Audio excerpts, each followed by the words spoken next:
Most people think arguments create power. They're wrong. Most people think power lives in the argument. They think if you can out-talk, out-debate, and out-logic everyone around you, you win. But in the real world, that belief quietly drains your power, your respect, and your long-term leverage. Because the moment you treat every conversation like a courtroom, you walk into a trap.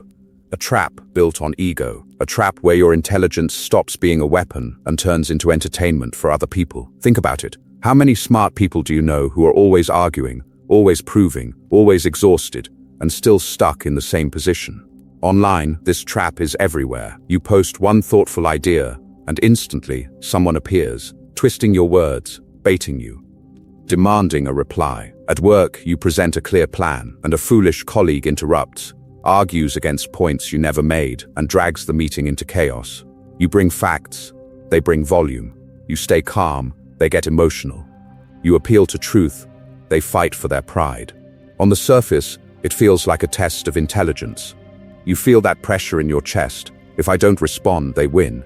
If I don't correct them, people will think I'm wrong. That is the illusion.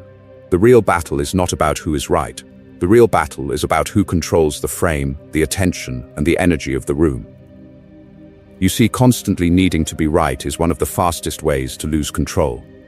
The moment you let someone else force you into an argument on their terms, they have already stolen something from you, your time, your composure, your strategic focus. They turn you from a quiet operator into a public performer. You start defending your identity instead of your position. And this is where foolish people are far more dangerous than they look.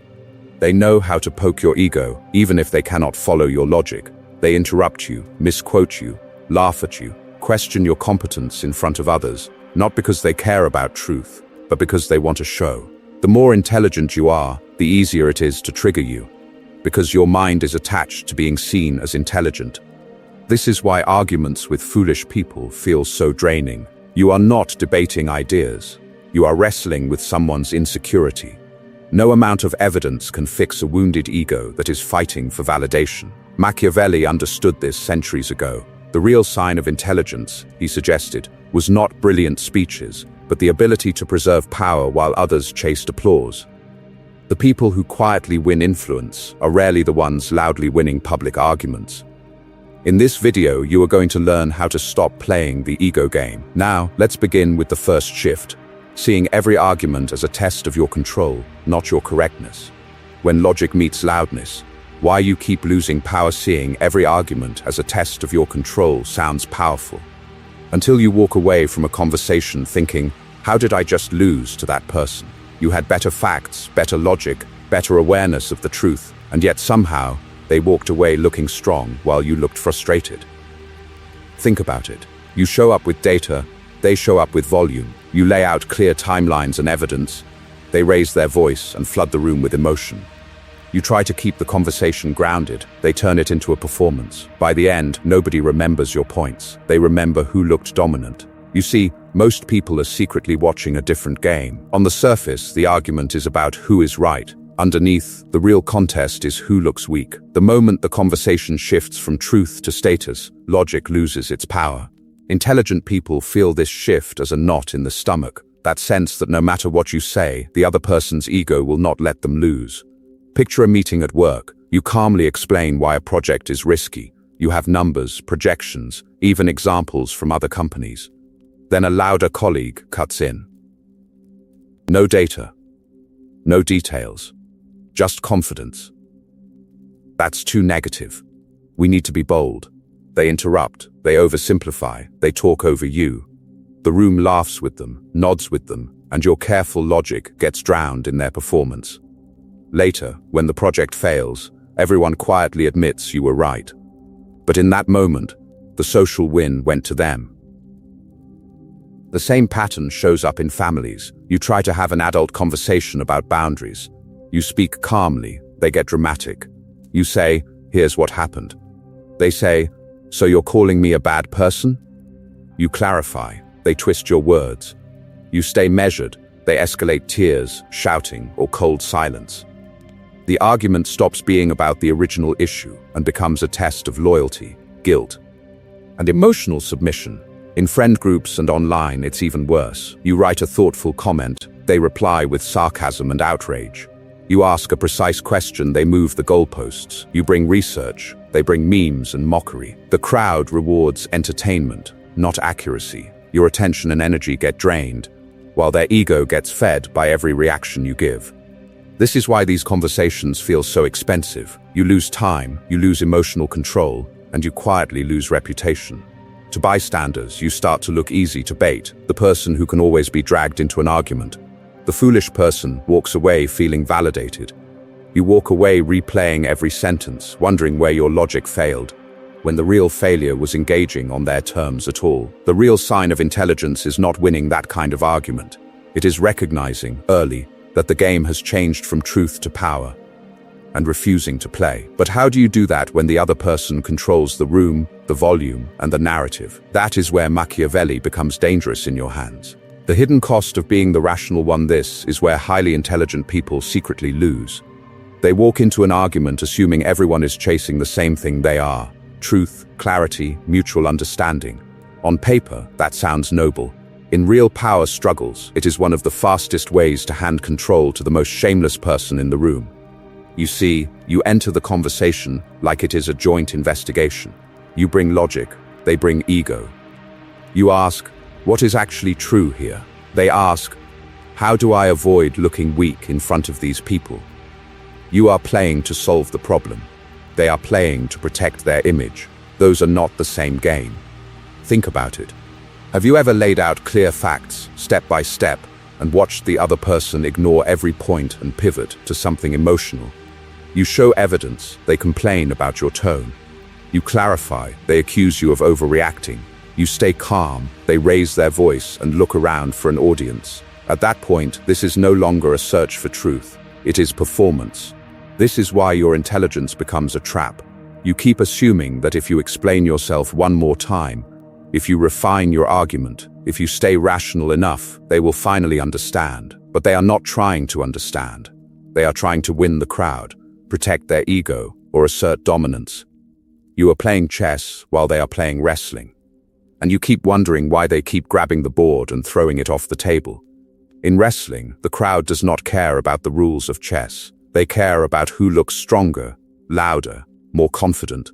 The more you insist on the rules, the more foolish and powerless you appear, because the real game is happening somewhere else, in perception, in status, in emotional impact.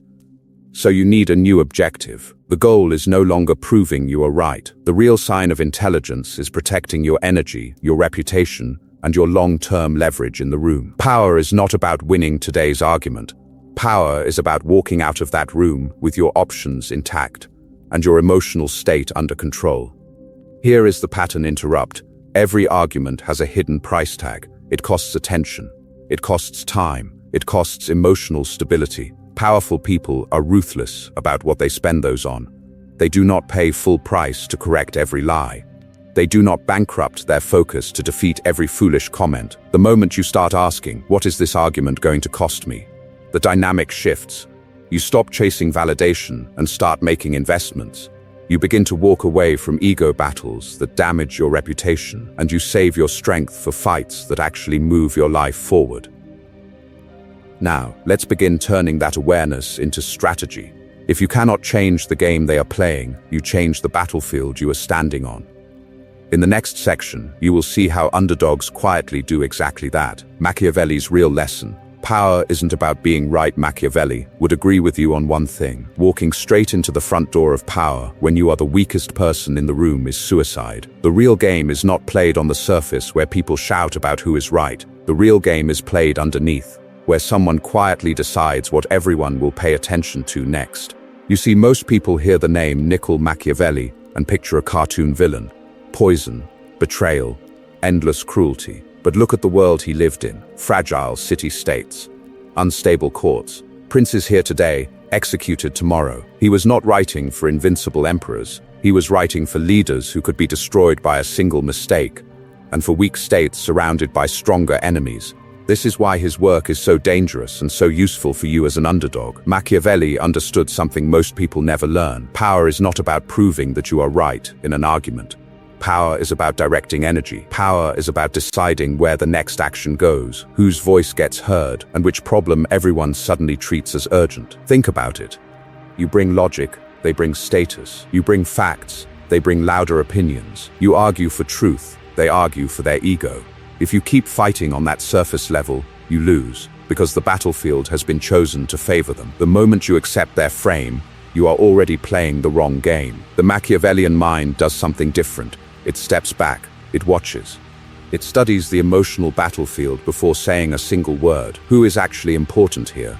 Who follows whom? Who is secretly afraid of losing their position? Intelligent people in chaotic environments do not rush to speak.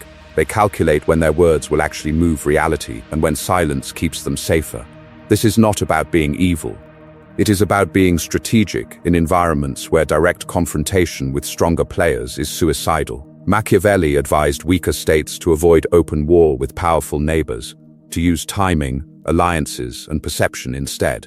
You do the same in your office, your family, your social circle. You appear compliant while you quietly shift where information flows, who gets credit, and when decisions are made. In this video, you are going to learn how to use silence as pressure, how to let powerful people underestimate you, and how to turn their overconfidence into your shield. Behavioral research shows that people with power routinely overestimate their control and underestimate others' intelligence. That blind spot is your opening. The real sign of intelligence is not that you win every debate. It is that you avoid the debates that drain your leverage, and you save your attention for the few conversations that can actually change your life. In the next section, we will start translating Machiavelli's laws for princes and weak states into concrete tactics you can use tomorrow, when you walk back into that meeting. That household or that social circle where you supposedly have no power at all. Why fools crave fights, and the powerful avoid them. If you want to see who actually has power in a room, don't look at who's talking the loudest. Look at who is perfectly calm, while everyone else is trying to pull them into a fight. Think about it. Foolish people crave fights the way addicts crave a hit. They need reactions, drama, visible conflict. Why? Because conflict gives them a feeling of importance. When someone raises their voice at them, when faces turn, when the whole conversation suddenly orbits around their outburst, their ego lights up. For a brief moment, they feel alive. They feel powerful.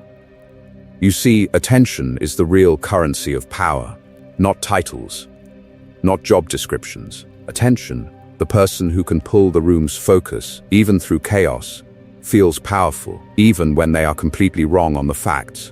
You bring logic, they bring spectacle. You bring truth, they bring theater. And in a distracted crowd, theater often wins the moment. This is why foolish people constantly provoke. They interrupt, they bait, they escalate tiny disagreements into full-blown arguments. They are not searching for truth, they are hunting for attention. The moment you snap back, raise your tone, or explain yourself emotionally, you pay them in the only currency they understand. You reward their behavior. Truly powerful people operate differently. They rarely engage in open brawls. They observe. They let others expose their character. They give the fool enough space and silence to reveal exactly how little control they have over their own ego. Then, when the timing is right, they intervene with one precise sentence. One clear decision, not a 10-minute argument. Picture a meeting where one colleague keeps attacking your idea. They exaggerate your flaws, twist your words, and keep glancing around to see who's watching. If you jump into a heated back and forth, you give them everything they want, your attention, your emotional energy, and the spotlight of the room. You may win the argument on logic, but you lose the perception battle on control. Because while you are locked in combat, the people who actually matter are not counting points on a debate scoreboard. They are scanning for self-mastery. Decision makers, respected peers, the quiet, intelligent ones in the corner, they are silently asking, who can stay composed under pressure? Who can ignore a foolish provocation and stay focused on outcomes? The real sign of intelligence is not that you can crush a fool with better facts. It is that you refuse to let a fool decide where your attention goes. Power is not about reacting to every attack. Power is about choosing which battlefield even deserves your presence. Now let's begin to apply Machiavelli directly. How do you stay calm while someone is publicly dragging your name, twisting the narrative, and everyone is watching to see if you explode? In the next section, you are going to learn the first underdog tactic that turns their noise into your leverage. Who's really watching you argue? The invisible hierarchy. The moment you feel attacked, your eyes lock on the person in front of you. They raise their voice, you feel your ego rise. And the world shrinks to that one argument. But that is not the real battlefield. The real battlefield is made of people you cannot see. Think about it. In every heated exchange, there are three groups. There are the combatants, locked into emotional theater. There are the visible onlookers, pretending not to stare while absorbing every detail. And above them, there are the invisible decision-makers, the manager, the client, the teacher, the quiet senior person who will never jump into the drama but will absolutely remember how you behaved. You see, foolish people obsess over the opponent in front of them. They want to win this conversation, this insult, this moment. Intelligent people are playing a different game. They are asking a silent question: who is watching? And what story are they building about me right now? They know that power is rarely decided in the argument itself. Power is decided in the mind of the observer who later chooses whom to trust. This is why powerful people rarely argue downwards. Watch any serious leader. They do not spend their day battling every complaint in the hallway or every disrespectful comment online. When they argue with people far beneath their level of responsibility, it sends a clear signal: insecurity, loss of control, fragile ego. The higher you are, the more every public argument looks like a confession that you feel threatened. Here is the pattern: interrupt. The argument you think you are in is almost never the argument you are actually in. You think you are fighting over who is right. The hidden game is over who looks composed, who looks emotionally stable, who looks like they understand power. The real sign of intelligence is not crushing the other person with logic, but gaining silent respect from the people who actually control your future. So before you engage, you ask a different question. Not can I win this, but who do I gain status with by entering this fight, and who do I lose status with? If you clap back at a coworker in front of their friends, you might win their temporary fear and lose your manager's long-term trust. If you drag someone publicly online, you gain attention from the crowd and lose credibility with the serious people who hire, partner, and invest. In this video, you are going to learn how underdogs flip this dynamic. When you appear powerless, your greatest weapon is how you perform in front of the hidden audience.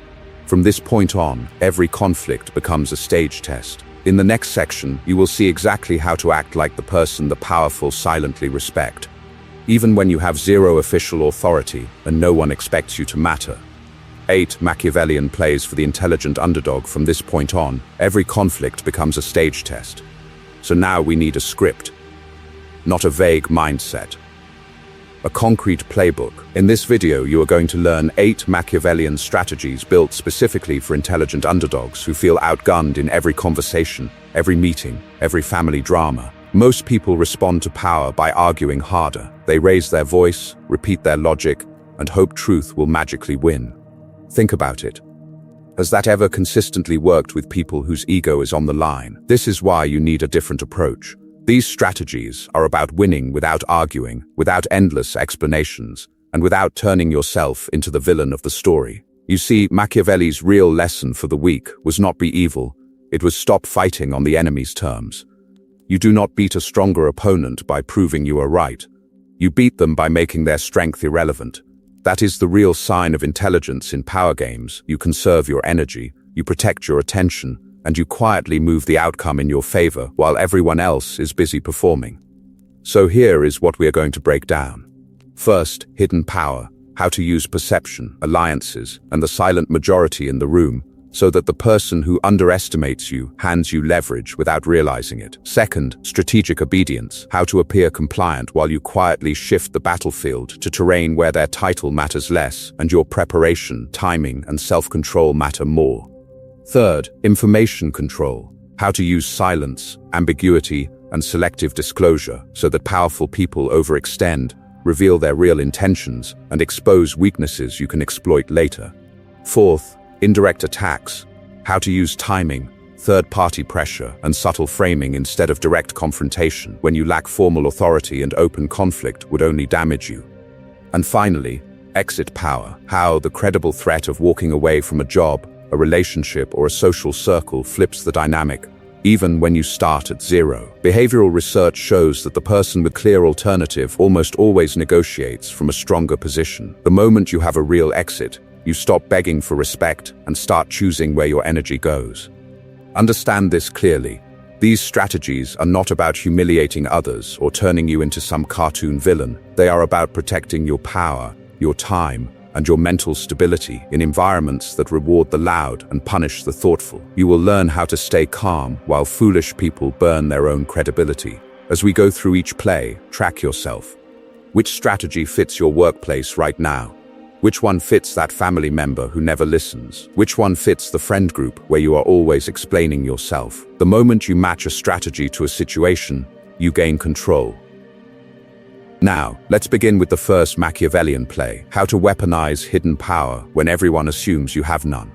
The real test of intelligence, knowing when not to fight weaponizing hidden power, begins with one brutal correction to how most people see intelligence. You have been trained to believe that the smartest person is the one who wins the most arguments. In the real world, that mindset is one of the fastest ways to lose your power. The real sign of intelligence is not how many arguments you win. It is how many pointless battles you never enter. Think about it. Every argument demands attention, emotion, time, and energy. You only have so much of each. The moment you waste them on foolish people, you are paying a hidden tax on your future. Powerful people understand this. They are not obsessed with proving that they are right. Their priority is protecting their position. Power is not about shouting the truth louder. Power is about deciding which conversations deserve your presence at all.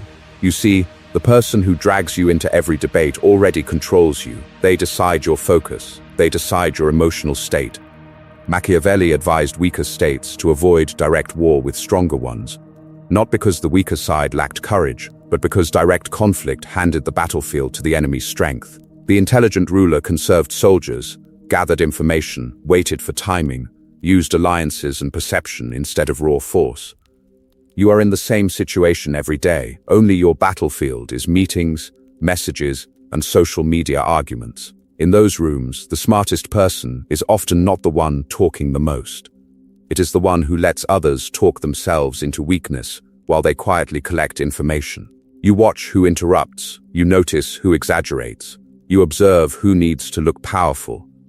While they perform, you calculate. While they defend their ego, you protect your leverage. So start seeing yourself as that person. You are not a gambler chasing every hand, throwing arguments at every slight. You are an investor choosing bets. Before you speak, you ask, what is the return on this conflict? Does this argument increase my power, improve the outcome, or protect my position? If the answer is no, you walk away and let them win the noise. This is why strategic restraint is not weakness, it is discipline. It separates you from the crowd of reactive, easily provoked people you see every day. They fight for appearances, you fight only for advantage. They chase validation, you chase control. In this video, you are going to learn specific disciplines that make this identity real. How do you stay silent without looking weak? How do you ignore provocation without being dismissed? How do you let others overextend while you stay invisible? The next strategy answers that, and it will feel like breaking a rule you were taught since childhood. Say it out loud. Silence is power. This next move will feel wrong at first, because you were trained to do the opposite. You were trained to speak up, to defend yourself, to explain. Now let's begin breaking that reflex. Right now, I want you to do something simple and very specific. Scroll down and type 3 words in the comments. Silence is power. Not later.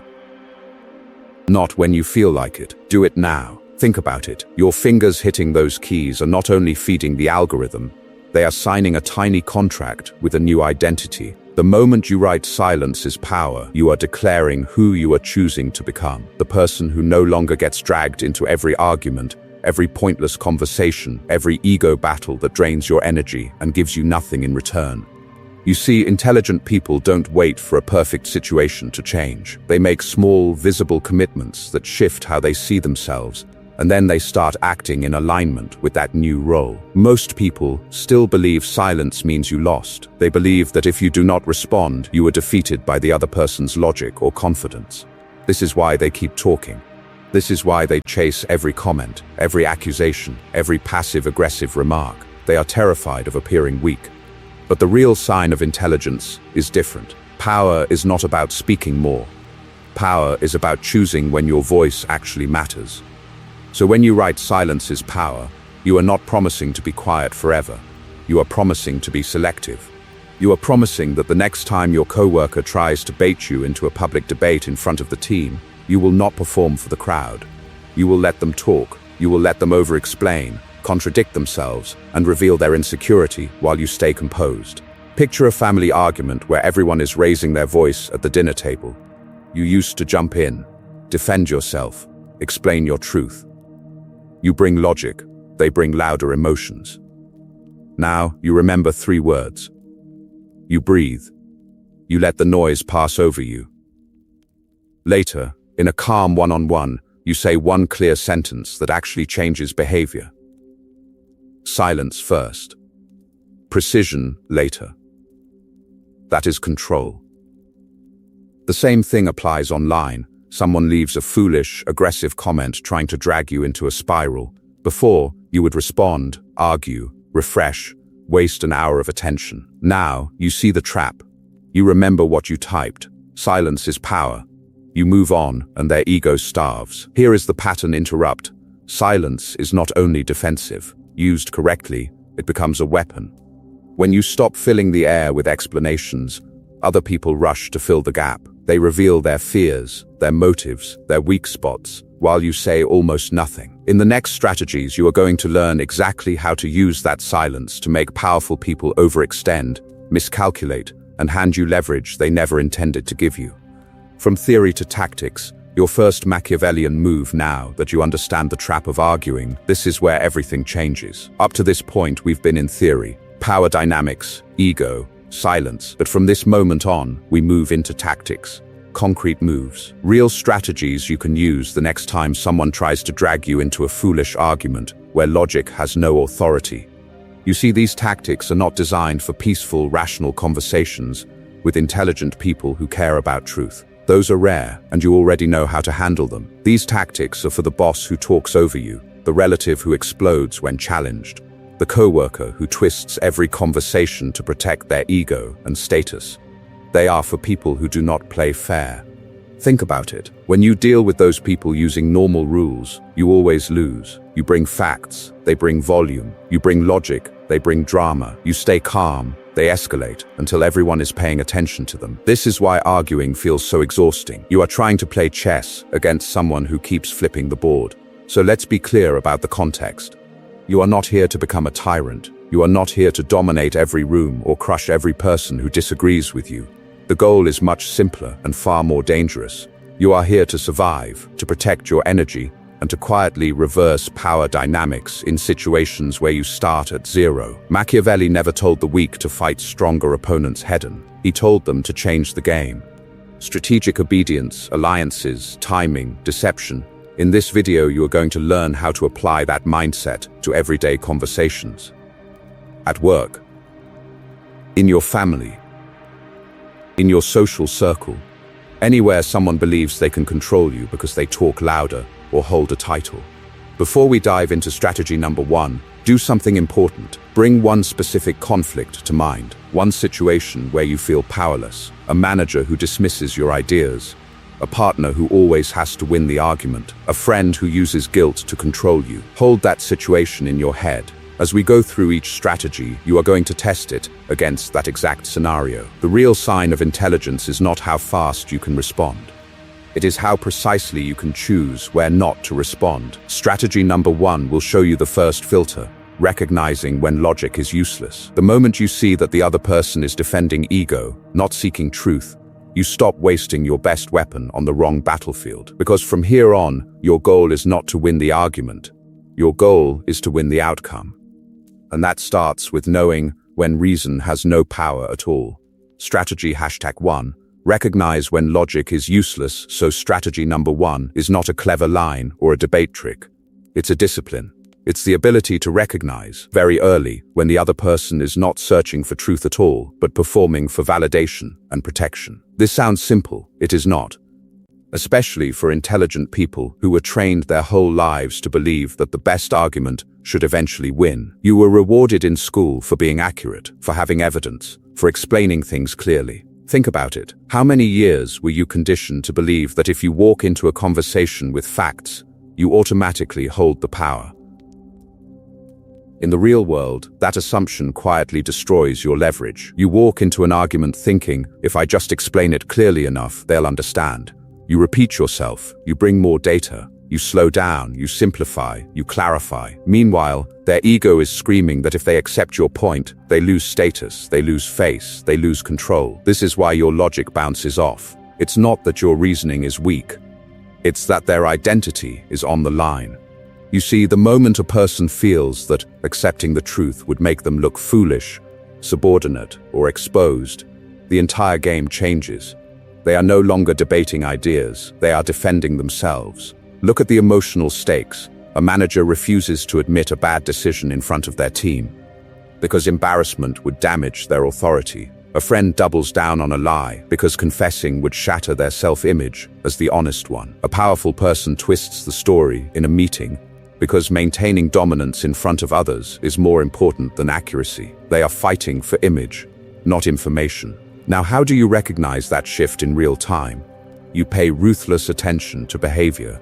They interrupt you before you finish a sentence. They ignore clear evidence you already presented. They exaggerate what you said into an extreme position you never took. They change the topic the moment you corner them on a fact. They twist a neutral statement into a personal attack and act offended. At that point, logic has already lost its power.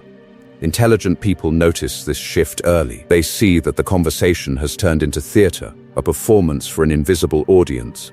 Their own ego, their followers, their boss, whoever they need to impress. The real sign of intelligence is not to push harder, but to quietly close your wallet of attention and stop spending energy where there will be no return. Because once you can diagnose that the other person is performing, you can switch strategies. You stop arguing and start using Machiavelli's rule: never fight on the terrain your enemy has chosen. Now, let's begin to explore what you do instead when logic is useless, and how silence, questions, and apparent obedience can flip the entire dynamic in your favor. The moment you stop explaining and start observing, the moment you accept that logic is useless with this person, your role in the situation changes completely. You are no longer the honest debater trying to reach truth. You become the quiet observer mapping the battlefield. You see, once you stop explaining, you free up attention. All the energy you were burning on the argument can now be redirected to something far more powerful: pattern recognition. How do they react when you disagree? When you stay silent? When someone else walks into the room? You are collecting data, not chasing validation. Think about it. While they are performing, their ego is wide open. Every interruption, every exaggerated claim, every attempt to dominate the conversation is a clue. Intelligent people stop asking, "How do I convince them?" and start asking, "What are they protecting?" Is it their status in front of others? Their image as the expert? Their sense of control over you? This question is crucial because power always hides behind protection. A manager who shuts you down in meetings is usually defending status. A friend who refuses to admit fault is guarding their image. A partner who escalates every small disagreement is fighting to keep control. Once you see what they are protecting, you understand where they are weak. Here is the pattern shift. You used to think the goal was to win this argument. Now, the internal script changes. Instead of, "How do I win this point?" you ask, "How can I use what they're revealing later when it actually matters?" That single mental pivot moves you from emotional victim to strategic player. This is why the observational stance is so dangerous in the best way. The moment you mentally step out of the argument, you stop bleeding emotionally. Their insults hit air. Their theatrics become information. You are no longer playing their game, you are watching them play themselves. Notice what happens when you respond with calm, minimal words. They often talk more, they over-explain, they contradict themselves. Behavioral research shows that people with power routinely overestimate their control and underestimate others' intelligence. When you appear harmless and quiet, they feel even safer revealing their habits, their blind spots, their triggers. Use this. Let them show you what works on them. Flattery, fear of embarrassment, desire for public praise, terror of being ignored. You are building a private map of their psyche. Later, when a promotion, a negotiation, or a real decision is on the line, that map is worth far more than winning some foolish argument on a Tuesday afternoon. In this video, you are going to learn exactly how to store these observations, how to hide your growing leverage, and how to deploy it with timing that feels almost unfair. The real sign of intelligence is not that you never get pulled into irrational conversations, but that you know how to quietly turn every irrational moment into future power. In the next strategies, we will turn this silent observation into weapons. Silence that corners them, questions that expose them, and strategic obedience that makes them underestimate you even more. Strategy #2. Turn their overconfidence into your cover. Strategic obedience is the bait. Their overconfidence is the trap. The moment a powerful person decides you are harmless, they hand you the only weapon you actually need: invisibility. People at the top routinely misread the field. Power makes them overestimate their control and underestimate the intelligence of everyone beneath them. Behavioral research shows this again and again. The more authority people feel, the more they assume others will comply. The more they assume no one is really paying attention. This is why those in charge repeat the same monologues, reveal the same patterns, and broadcast their weaknesses without even noticing. You see, they are not studying you. They are performing for themselves. They believe their title, their status, their money guarantees that the conversation will orbit around their ego. That arrogance is your cover. You do not fight it head on. You feed it, calmly, strategically. So what do you do in practice? You act slightly less capable than you are, slightly less informed, slightly less emotionally invested, not incompetent, not foolish, simply unthreatening. You let them explain obvious things to you. You let them correct details that do not matter. You nod when their logic wobbles but does not collapse. Think about it. How hard does someone look for hidden resistance in a person who seems eager to agree? When you do this well, something important happens. A stronger opponent relaxes their guard around you. They stop editing themselves. They stop hiding their real alliances, their true priorities, their private frustrations.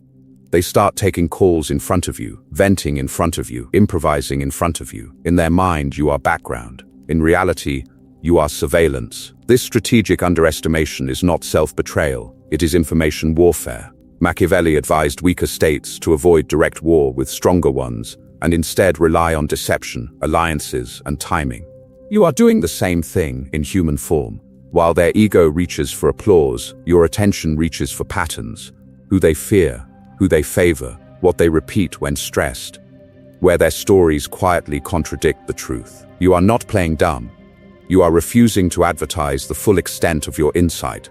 The real sign of intelligence is not announcing how much you see, but choosing when it becomes visible. In this video, you are going to learn how this restraint turns into power. For now, your goal is simple: collect. You collect small lies, casual promises, reckless statements, and emotional tells, all protected behind the shield of their overconfidence. Ask yourself, if they really knew how clearly you understood them, would they speak so freely?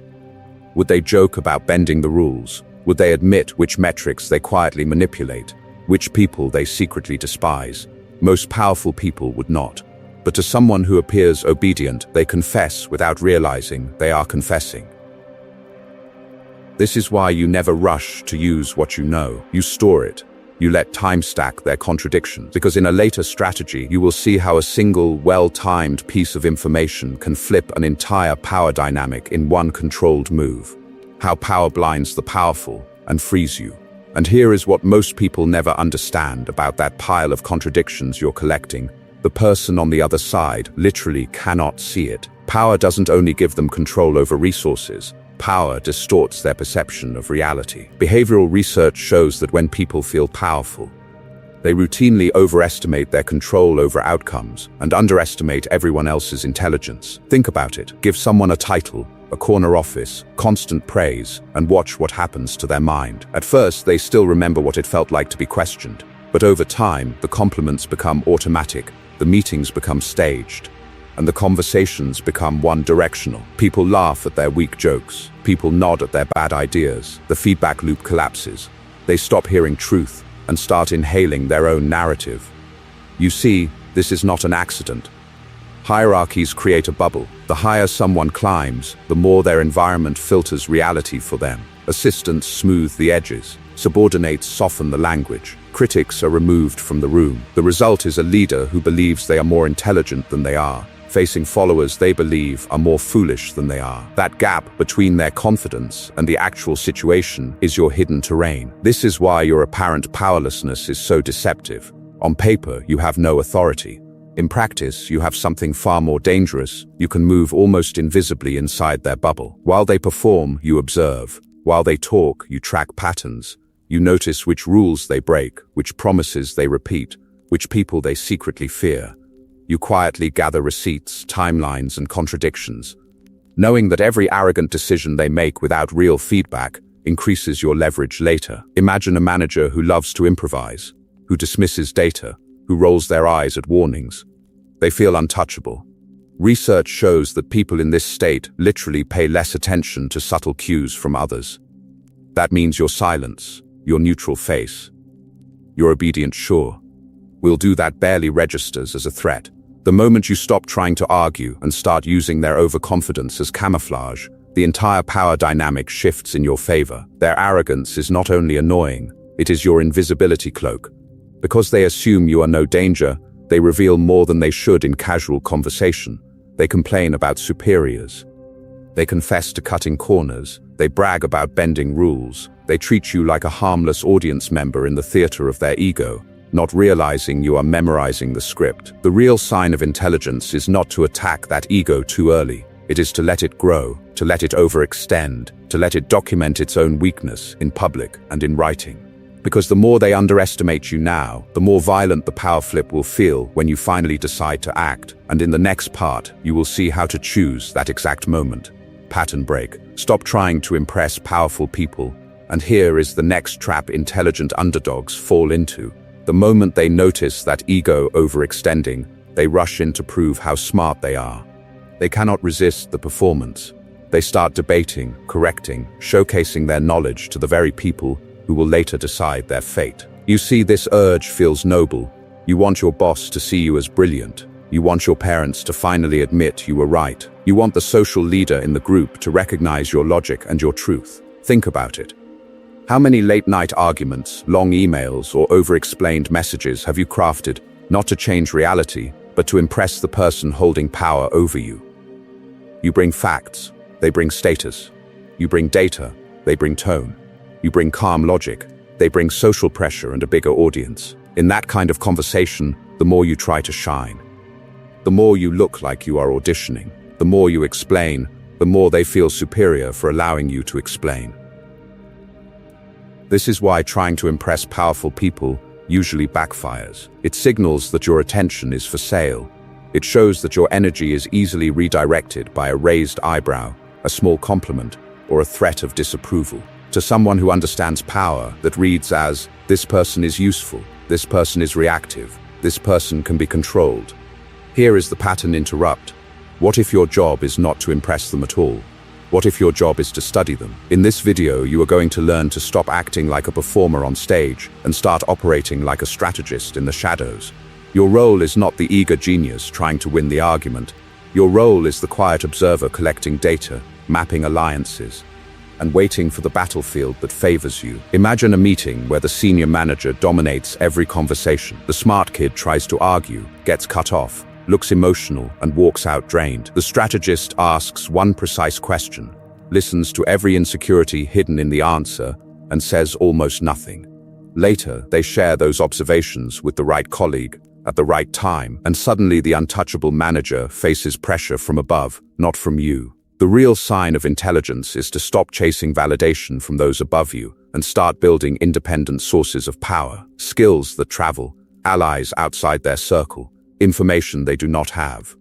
Exit options that make their approval optional instead of necessary. Machiavelli advised weaker states to avoid direct war with stronger ones. The underdog that survives is the one that refuses to fight on the enemy's terms. You are doing the same thing socially and professionally. You are shifting from notice me to you will need me.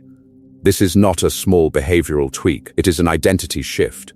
You are no longer the manipulable smart kid who lives for praise. The moment you detach your ego from their approval, you become dangerous, because now you can walk away. And in the next section, you will see how to build that exit power step by step, long before they realize you have it. Strategy, #3, strategic obedience. Win by appearing to lose once you have exit power. You unlock a different weapon, the ability to pretend you don't. This is where strategy number 3 comes in. Most people think power means visibly resisting, pushing back, arguing. But in the real world, that visible resistance is often the fastest way to get crushed. The real sign of intelligence is knowing when to appear to lose, so you can quietly win later. Strategic obedience is the art of saying yes on the surface while rearranging the pieces underneath the table. You agree in the conversation, but you alter the conditions of reality. You see, powerless people fight the order itself. Strategic people accept the order, then make sure that when it is carried out, it exposes the foolishness of the person who gave it. You are not rebelling, you are allowing their own behavior to walk them into a trap. Take a toxic workplace. Your boss attacks you in meetings, shoots down your ideas, twists your words. You bring logic, they bring ego. You raise concerns, they raise their voice. Every argument drains your energy and makes you look difficult to anyone watching from the outside. Think about it. Who does the room usually side with? The calm authority figure, or the frustrated employee trying to defend themselves? So you stop arguing. In the next meeting, you nod. You say, "Understood, I'll do exactly that." No sarcasm, no eye roll. You follow their instructions precisely. Then you document everything. You send a short summary email, "Per your direction, I will do X by Y date in Z way." You keep records of outcomes, timestamps, contradictions. On the surface, you are obedient. Underneath, you are building a written map of their incompetence. What happens psychologically? Their defensiveness drops, because you are no longer a visible threat. The moment you stop pushing back in public, their ego relaxes, they overextend, they stop editing themselves. Meanwhile, the written trail you create becomes leverage with higher authorities, HR, or even legal protection if things escalate. When the project fails exactly how you predicted, you are not the angry accuser. You are the calm professional with receipts. This is precisely what Machiavelli advised weaker states to do. He warned them not to charge headfirst into war with stronger powers. Direct confrontation was suicide. Instead, he told them to use timing, alliances, and deception to let the larger power exhaust itself, reveal its weaknesses, and then strike where it was unprotected. Strategic obedience is the personal version of that statecraft. You let the stronger side feel safe while you rearrange the battlefield. The key is intention. You are not surrendering your power. You are trading a small, visible loss for a larger, invisible position of strength later. You are sacrificing the argument to win the outcome. This is why intelligent people sometimes look compliant to outsiders. They are not weak. They are patient. In the next section, you will see how to combine this patience with information control, so that powerful people misread the entire game you are actually playing. The power of receipts. Let them overrule you on record. Patience gives you position. But position is useless unless you can prove what really happened when the blame game begins. This is where most people lose their power. They argue. They get emotional. They rely on memory. Intelligent people do something colder. They create receipts. The moment a stronger person overrules you, your real move is not another argument. Your real move is a calm follow-up message. As per our conversation, I'll do X instead of Y, even though I recommended Y for. I'll proceed as directed. That's it. No sarcasm, no ego. A simple, factual summary. You see, you are not trying to win the conversation. You are building the archive that will win the investigation later. Think about it. When a bad decision explodes, what happens? People scramble.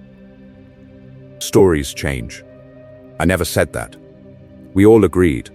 No one warned me. In chaos, the person with the clearest record controls the truth. Your email becomes a quiet anchor in a storm of revisionist history. You are not shouting, "I told you so." You are calmly forwarding the thread. This is why the tone of these messages matters. You stay respectful. You acknowledge their authority. You focus on execution, confirming I'll move forward with X as requested. On the surface, it looks like obedience. Underneath, it is a time-stamped record of who chose what and who used logic to warn against it. Power loves to deny responsibility. Documentation makes denial expensive. Over time, a pattern emerges.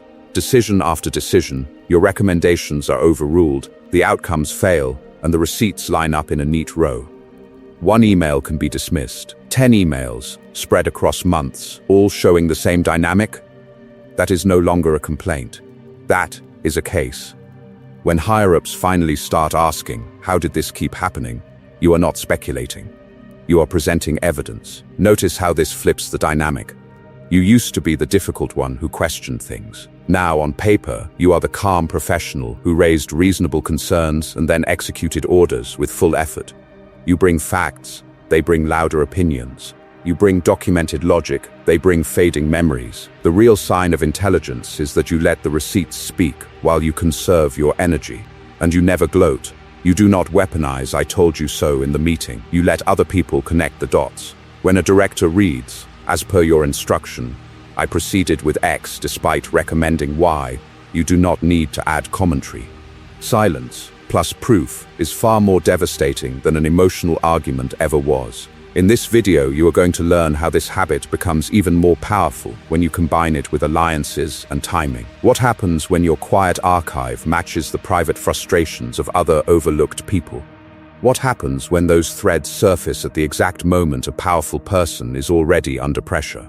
In the next section, you will see how to turn simple receipts into a coordinated trigger that can shake a hierarchy without you raising your voice once. When obedience becomes a weapon, not submission, without you raising your voice once. Now let's begin with the move that feels the most wrong to your ego and the most right to your long-term power, using obedience as a weapon. Most people hear obedience and instantly picture weakness.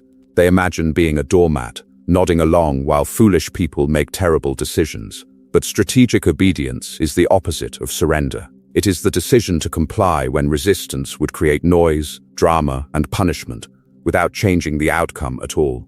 You are not losing the battle. You are refusing to fight a battle that was already decided. Think about it. How many arguments have you entered where you knew deep down the other person had already made up their mind? You bring logic. They bring ego. You bring facts. They bring volume. In those moments, pushing back does not protect the truth.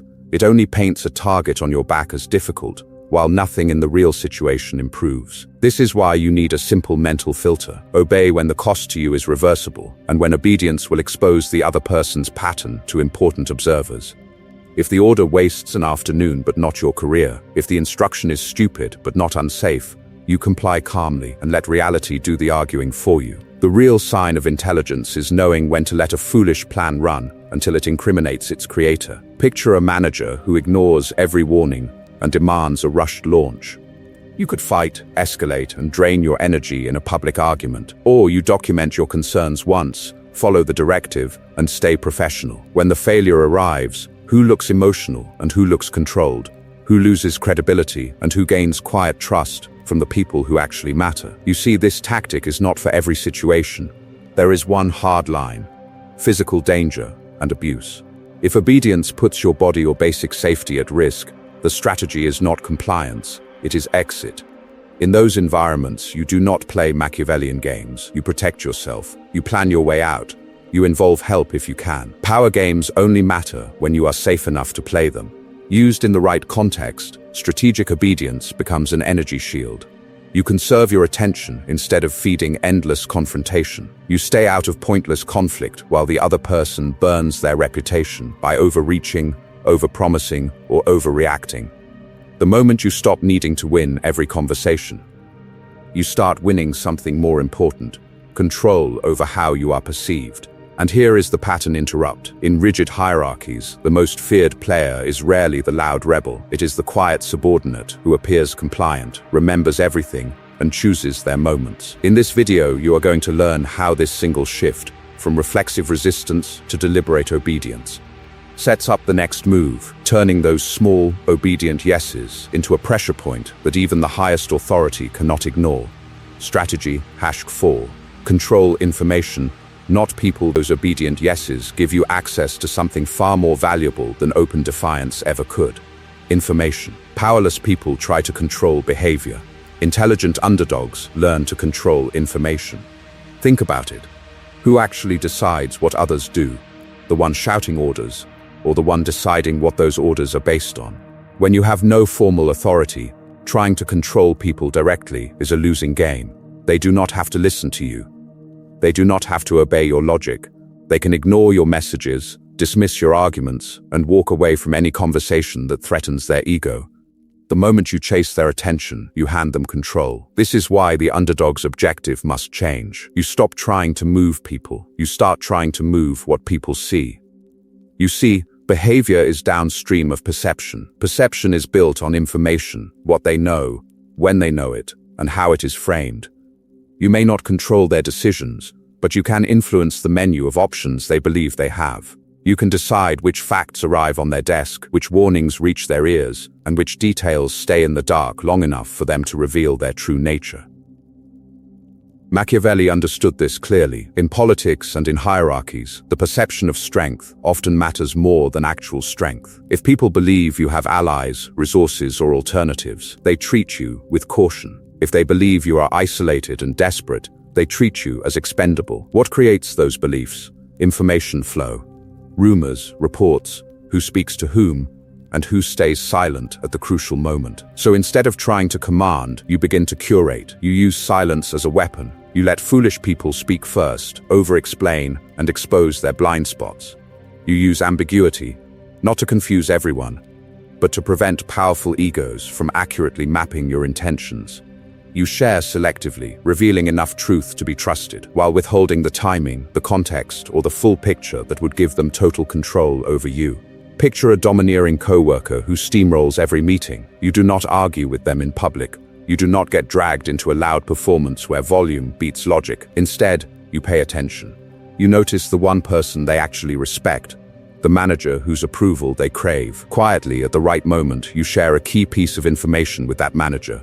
A risk the domineering coworker has ignored, a client concern they dismissed, a deadline they are about to miss. No drama, no accusation, just calm, precise information. What happens next? The manager questions them. Their confidence cracks. They are forced to adjust course, not because you won an argument, but because the battlefield shifted without them noticing. That is information control. That is invisible leverage. In the next strategy, you will see how to take this one step further, using other people, timing, and third-party pressure as indirect weapons. So you never have to attack head-on to flip the entire power dynamic. Silence, ambiguity, and the art of making others guess now. Let's begin with one of the quietest, most underestimated weapons in this entire playbook: silence. Up to this point, you have seen how information control shifts the battlefield. Silence is the advanced version of that. When you answer every question fully and immediately, you hand over your entire map. They see your motives, your limits, your fears. The conversation becomes an open book exam on you. The moment you stop doing that, something interesting happens. You see, when you leave space, powerful people hate it. They are used to others filling the silence, rushing to explain themselves, over-clarifying every thought. When you respond briefly or with a calm that's one way to see it, their mind starts working. They begin to guess. They project their own fears and desires onto your silence, and that projection reveals far more about them than any direct question ever could. Think about it. In a meeting, you can either talk to prove you belong, or you can talk to collect leverage. You speak once, clearly, then you go quiet. You watch. The overconfident manager who loves the sound of their own voice starts expanding on their idea. Then they keep expanding. Each extra sentence adds risk. More promises, more claims, more details that can contradict each other. By the end, they have built a fragile tower of words that you can later nudge with a single, well-timed question. This is why ambiguity is so powerful. When you are unclear about your opinions or future actions, people with ego feel an urge to probe you. They ask, "So are you on board or not?" Instead of a full speech, you give a controlled answer, "I'm watching how this develops." That one line forces them to reveal more of their plan, more of their assumptions, more of their hidden worries. Because they are trying to pull you into agreement. They expose their hand, thinking they are pressuring you. In this video, you are going to learn how intelligent underdogs use this in every high-stakes conversation. You say less, but you ask precise questions. What's the risk if this fails? Who owns that decision? What will we cut to fund this? While they scramble to respond, they often contradict previous statements without even noticing. Their own words undermine their authority. You didn't attack. You simply held the mirror and stayed quiet. Notice something important here. This is not about being evasive in a dishonest way. It is about refusing to volunteer information that weakens your position. You are not lying, you are editing. You answer what is asked, not what their ego secretly wants to know. The real sign of intelligence is this: you let their need to talk become your source of power. The more they speak, and the less you do, the more ammunition you quietly collect. And in a later section, you will see exactly how to fire it without ever launching a direct attack. Pattern break. Stop oversharing your strategy. This is where most intelligent people sabotage themselves. They stay quiet about their emotions, but they cannot stay quiet about their strategy. They feel an almost physical urge to explain every boundary, every plan, every step, as if a detailed presentation will force respect. You recognize this, don't you? You tell your manager exactly how you plan to fix the project. You tell your partner exactly how you will respond if they cross a line again. You walk people through your logic, your timeline, your backup plans. You believe that if they see your reasoning, they will cooperate.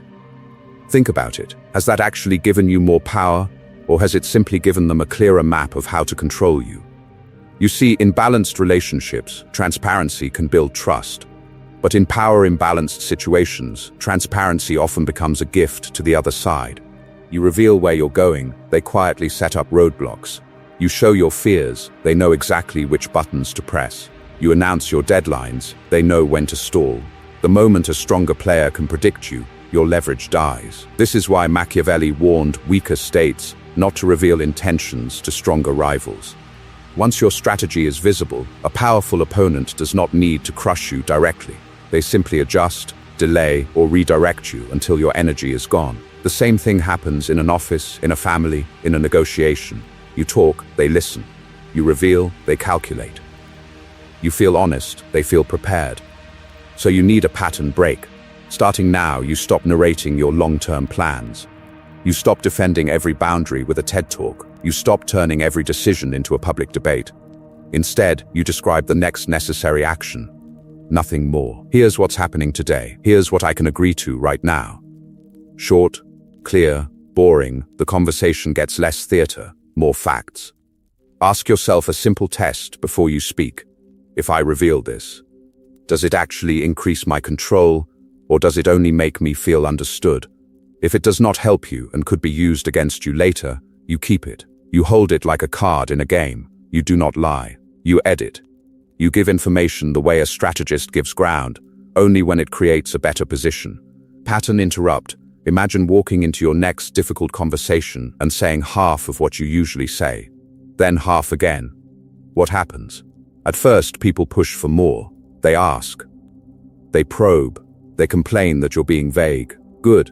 Their ego hates losing access to your mind. Their frustration tells you your silence is working. The real sign of intelligence here is not secrecy for its own sake. It is controlled visibility. You are moving from open book to strategic operator. Still honest, still grounded in truth. But no longer predictable, no longer easy to read, and in the next section, you will see how that new opacity forces stronger players to reveal themselves before you ever reveal your full hand. Strategy hack 5.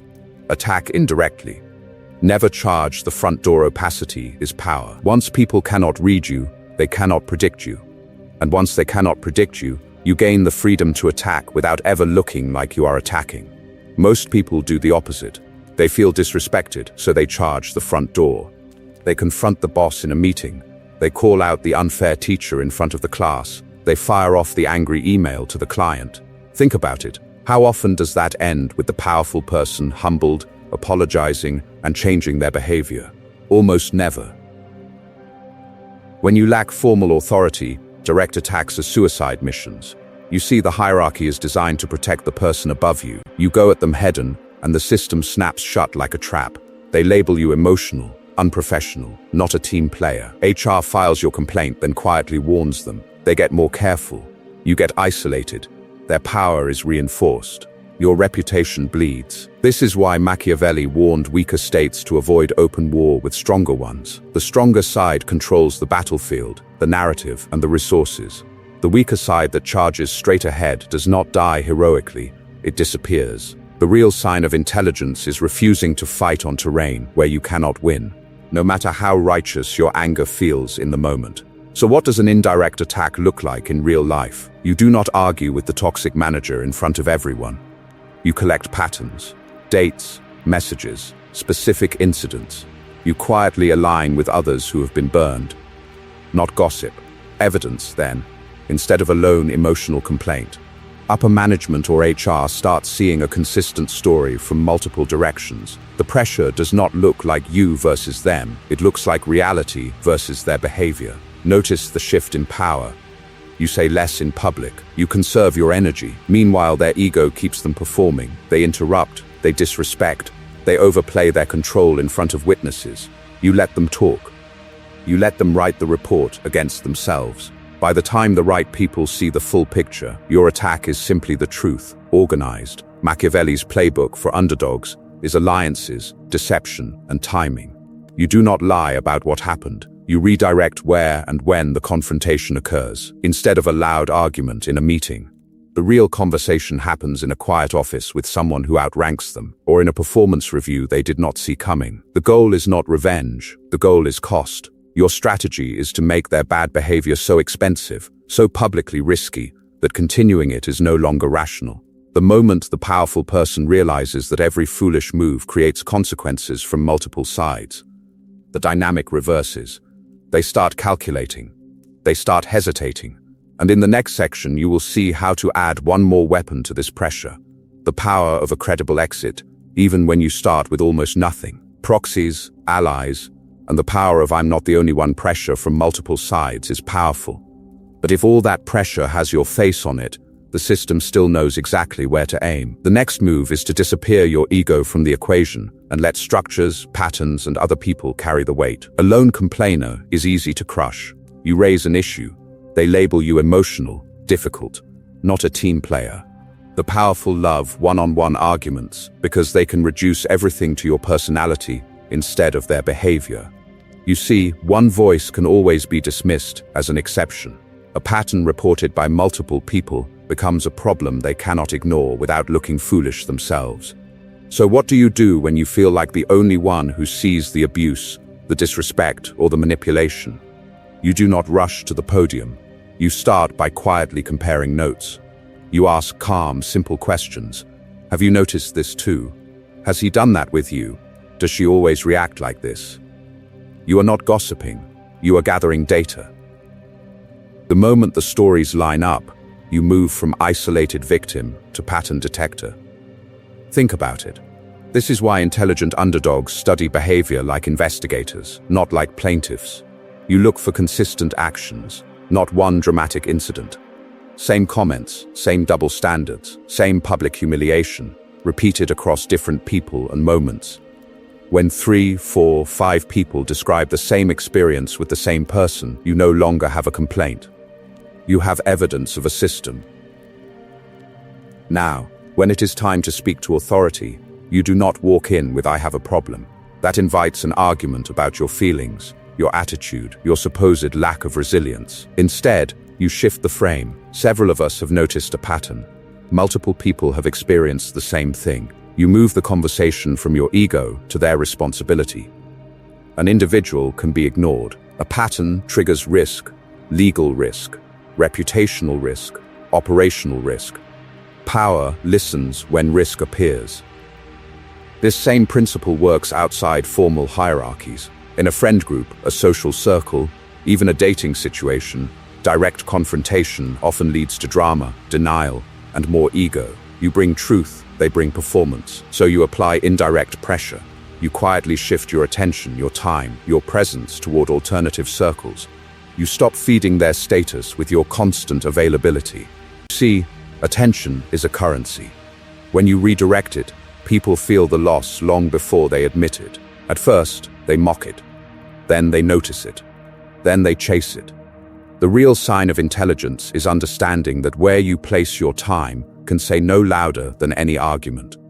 You do not beg for respect, you make disrespect expensive. In this video, you are going to learn how this indirect pressure becomes far more dangerous when combined with one last weapon, a credible exit. When patterns, allies, and quiet distance meet the power to walk away, the entire game flips. The question is, how do you build that exit when you start from zero?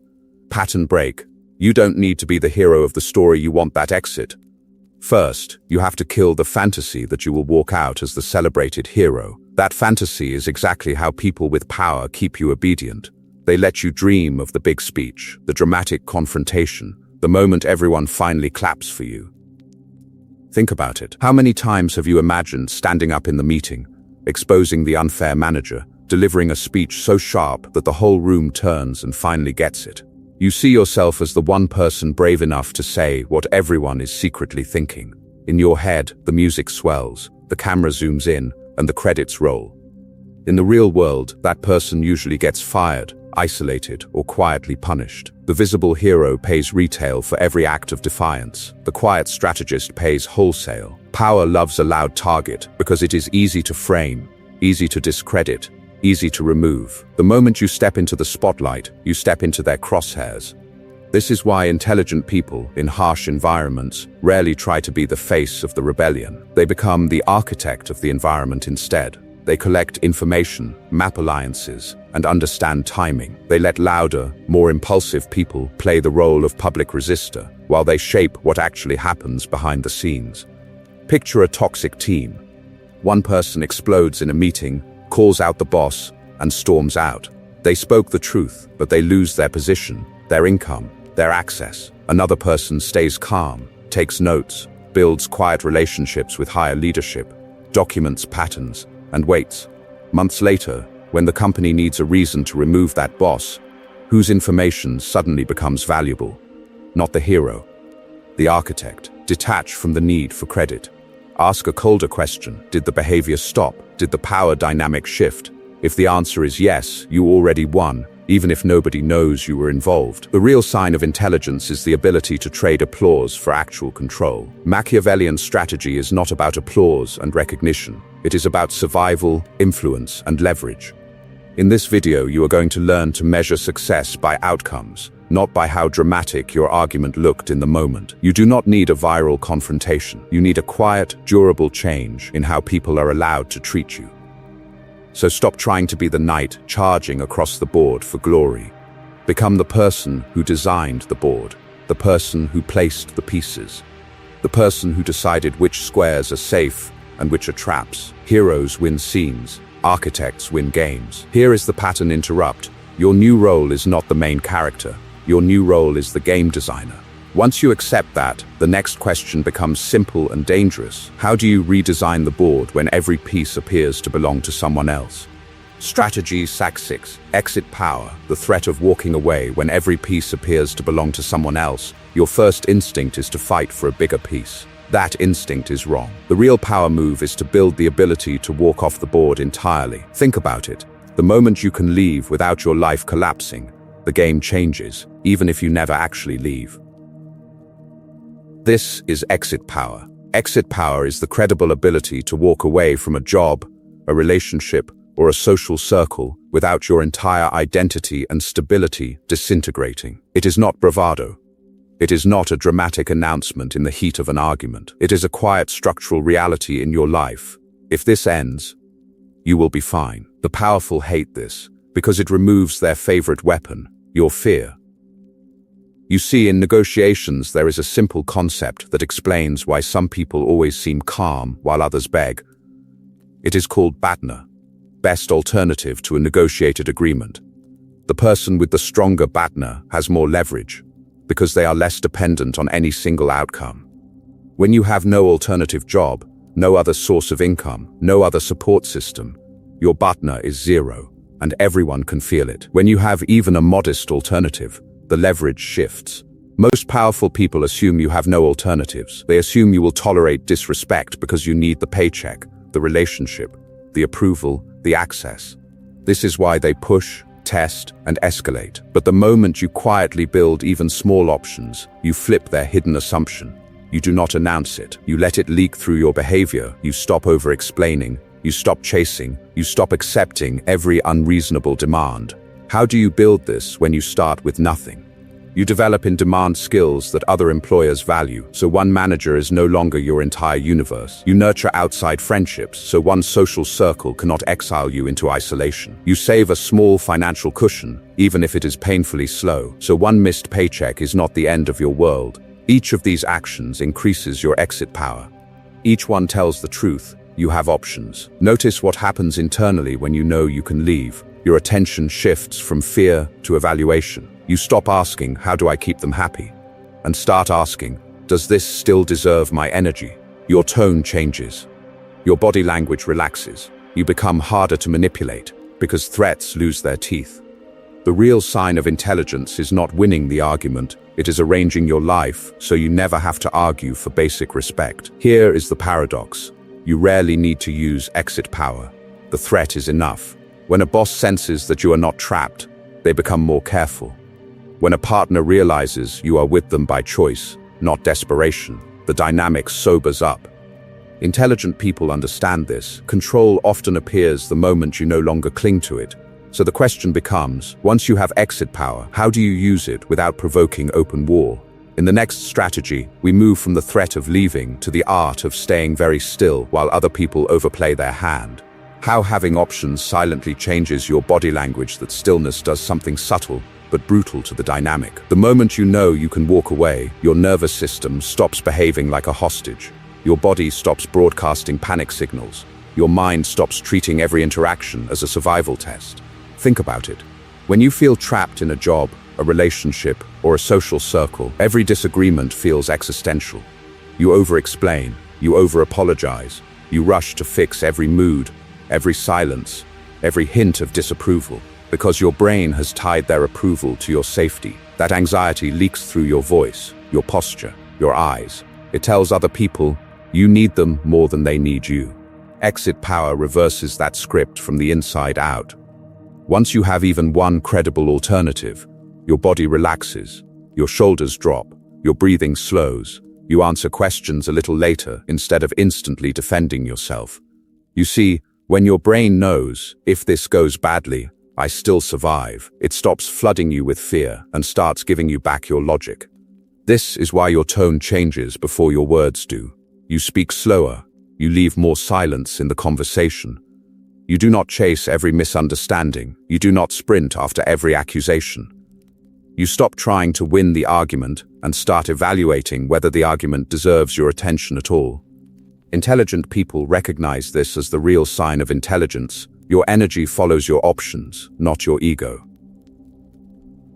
You bring calm, they bring pressure. You pause, they push.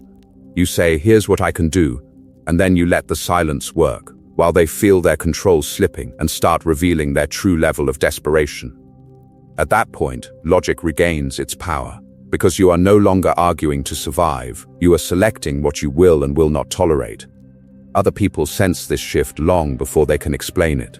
The coworker who used to dump work on you now hesitates, because your eyes no longer light up with automatic compliance. The friend who always guilted you into plans feels a new resistance, a new possibility that you will say no and mean it. Even foolish, ego-driven personalities feel it. If I push too hard, I might lose access to this person. Notice what you did not do. You did not threaten. You did not announce your options in a dramatic speech. You did not say, I can leave any time. The power comes from the absence of visible desperation, from the quiet consistency of someone who knows they have exits and therefore does not beg for doors to stay open. In this video, you are going to learn how to turn that quiet confidence into a weapon. Because exit power by itself is dangerous, but when you combine it with one final Machiavellian discipline, it becomes lethal, the art of choosing your battlefield. And that is where the entire game flips. Now, let's begin. Pattern break. Stop saying I have no choice before we talk about choosing your battlefield. We have to destroy one sentence that silently kills your power every day. It sounds harmless. It sounds reasonable. But it is pure poison. I have no choice. The moment you say that, the game is already lost. Not because the external situation is unbeatable, but because you have declared yourself defeated before you even look for exits. Think about it. How many times have you stayed in a job, a relationship, a city, repeating that phrase like a spell, as if it were an objective truth instead of a mental prison? You see, I have no choice is rarely about reality. It is about comfort. It protects your ego from the discomfort of admitting, I do have choices, but I don't like the cost of them yet. Intelligent underdogs refuse that lie. They know your options might be terrible right now, but terrible is still not zero, and terrible options can be upgraded. This is why Machiavellian thinkers obsess over micro-choices, not dramatic movie exits, micro-choices. You may not be able to walk out on your boss today, but can you learn one new skill that increases your value in another company? Can you reconnect with one old contact who used to respect your work? Can you save $5 from every paycheck? Not because it solves everything, but because it buys you 1 extra inch of exit power 6 months from now. You bring I'm stuck, they bring there's always something you can do. You bring complaints, they bring a notebook and start writing small moves. Same situation, different frame, completely different future. The real sign of intelligence is not pretending the cage is open, it is quietly filing away at the lock. Look at how this works in real life. You feel trapped socially, surrounded by foolish people who drain your energy. You cannot disappear overnight. Fine, but you can explore one new community online. You can attend one event where people talk about ideas instead of gossip. You can limit one conversation this week instead of indulging every argument. These are not fantasies. These are micro-choices that bend the arc of your reality. Here is your pattern break. Instead of saying, I have no choice, you say, right now my options are limited, but today I'm doing this one thing to make sure that's less true 6 months from now. That sentence returns control to you. It forces your brain to search for actions instead of excuses. Machiavellian underdogs do not wait to be rescued. They do not pray for a miracle promotion, a perfect partner, or a sudden inheritance. They quietly build the conditions that make exit power real. One skill, one contact, $1, one new room. Because when the day comes to choose your battlefield, those tiny, boring decisions are the reason you can walk away from the rigged arena and fight on ground that finally favors you. Strategy, #7, choose the battlefield. Don't accept theirs. Powerless people accept any battlefield they are handed. Powerful people choose. That quiet difference decides who bleeds and who walks away stronger. Think about it. Where do powerful people always try to drag you? Public meetings, group chats, emotional showdowns, technical procedures they control and you barely understand. You bring logic, they bring an audience. You seek truth, they seek a performance. The moment you accept that terrain, you are already playing a rigged game. Machiavelli understood this long before corporate meetings and Slack channels existed. He warned weaker forces never to fight on open fields where the enemy's cavalry dominates. In modern life, the open field is any situation where volume, status, or spectacle beats clear reasoning. You see, when you argue in front of their allies, under their rules, on their schedule, you give them every advantage and then wonder why your energy disappears. Intelligent underdogs develop a ruthless discipline. They refuse bad battlefields. They do not argue in chaotic group chats where 10 people pile on and screenshots live forever. They do not accept a screaming phone call at midnight when the other person is emotional and they are exhausted. They do not let a boss turn a serious concern into a casual hallway conversation with no record and no accountability. Instead, they move the conflict. Same issue. New terrain. You decline the debate in the group chat and send a calm, precise email. Here are the facts. Here is the timeline. Here is what I'm requesting. Suddenly there is a written record. Emotions cool. People have to read instead of react. The battlefield shifts from noise to documentation, from ego to evidence. Another example, someone tries to start a heated fight over the phone. Voices rise, interruptions multiply. The conversation is going nowhere. You pause and say, this deserves a proper conversation. Let's discuss it in person tomorrow at 3.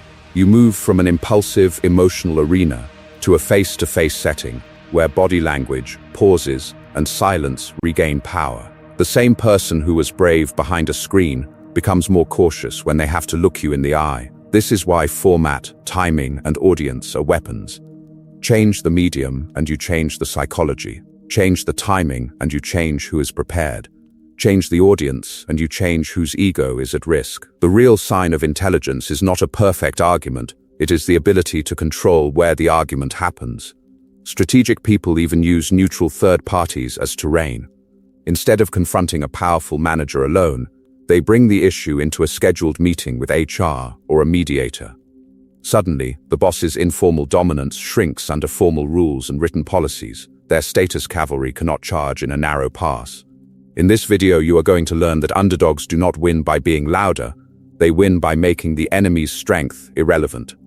When you choose the battlefield, you quietly reverse the power dynamic before a single word is spoken. In the next strategy, you will see how to go even further, not only choosing the ground, but shaping what everyone believes the fight is actually about.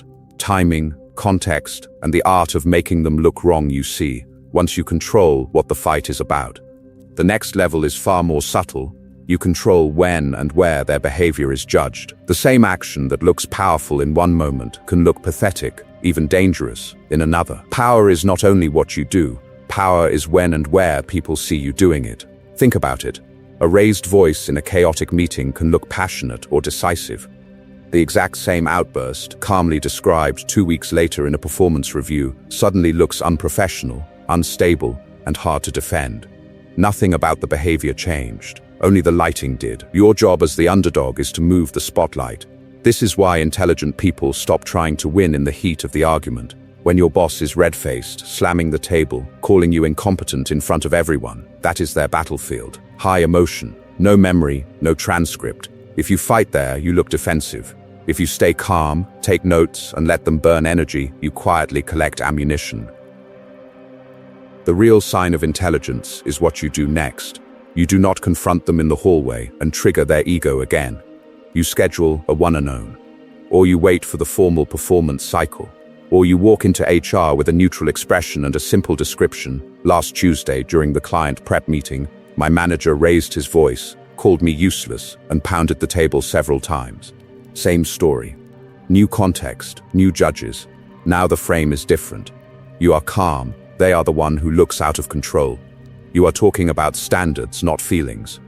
Then you use the most underrated weapon of all, neutral questions. Is this how we want to handle disagreements here? Is this consistent with our leadership values? If a client had been in the room, how would this have looked? Notice what you are doing. You are not attacking their character. You are not saying, he is a bully or she is toxic. You are placing their actions inside a context that higher status observers already respect: professionalism, company policy, risk, reputation. You let their own behavior collide with the organization's stated values. No drama. No long speech. Logic, timing, and context do the work. The moment you learn to do this, you stop needing to win in front of the person who hurt you. You let their allies, their bosses, their future opportunities judge them. Social psychology shows that people conform to perceived authority. When authority quietly frowns at their behavior, the powerful one starts shrinking without you raising your voice. In this video, you are going to learn that once you can choose the battlefield and the timing, there is one final escalation: you disappear. You let the structure, the rules, and their own momentum punish them while you are somewhere else entirely. How do you weaponize absence without looking weak? Pattern break. Stop fighting in public arenas. You don't control. You weaponize absence by refusing to appear on their stage in the first place. The real trap is not the person attacking you. The real trap is the arena where they choose to attack. Think about it. Where do most people lose their power today? Not in private decisions, but in public performances. You know the feeling. A message pops up in the group chat, twisting your words. A manager takes a shot at you in a meeting. Someone drags your name on social media. Your chest tightens. Your fingers hover over the keyboard. Your brain starts building the perfect comeback. You bring logic. They bring speed. You bring truth. They bring drama. This is why you keep walking into ambushes. You see, these arenas are not neutral. Group chats, live meetings, comment sections, public threads. They are engineered to reward speed, outrage, and spectacle. The algorithm does not care about truth. The crowd does not reward nuance. The loudest reaction wins the attention, and attention is the currency of ego. The moment you fight there, you are playing a rigged game. Machiavelli warned weaker states never to fight stronger ones on open ground. He told them to use timing, deception, and alliances instead of direct war. Today, the open ground is the public arena you do not control. When you argue there, you are the small state marching into a battlefield designed for your defeat.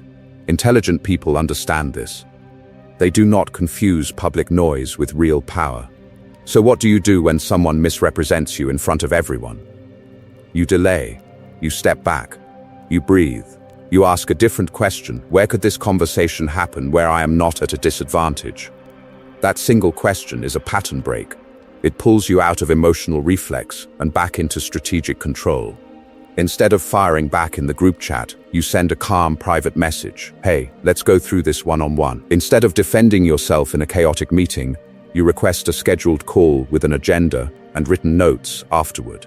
Instead of arguing in a public thread, you write a clear summary of the facts and send it to the people whose decisions actually matter. You move from theater to record, from noise to structure.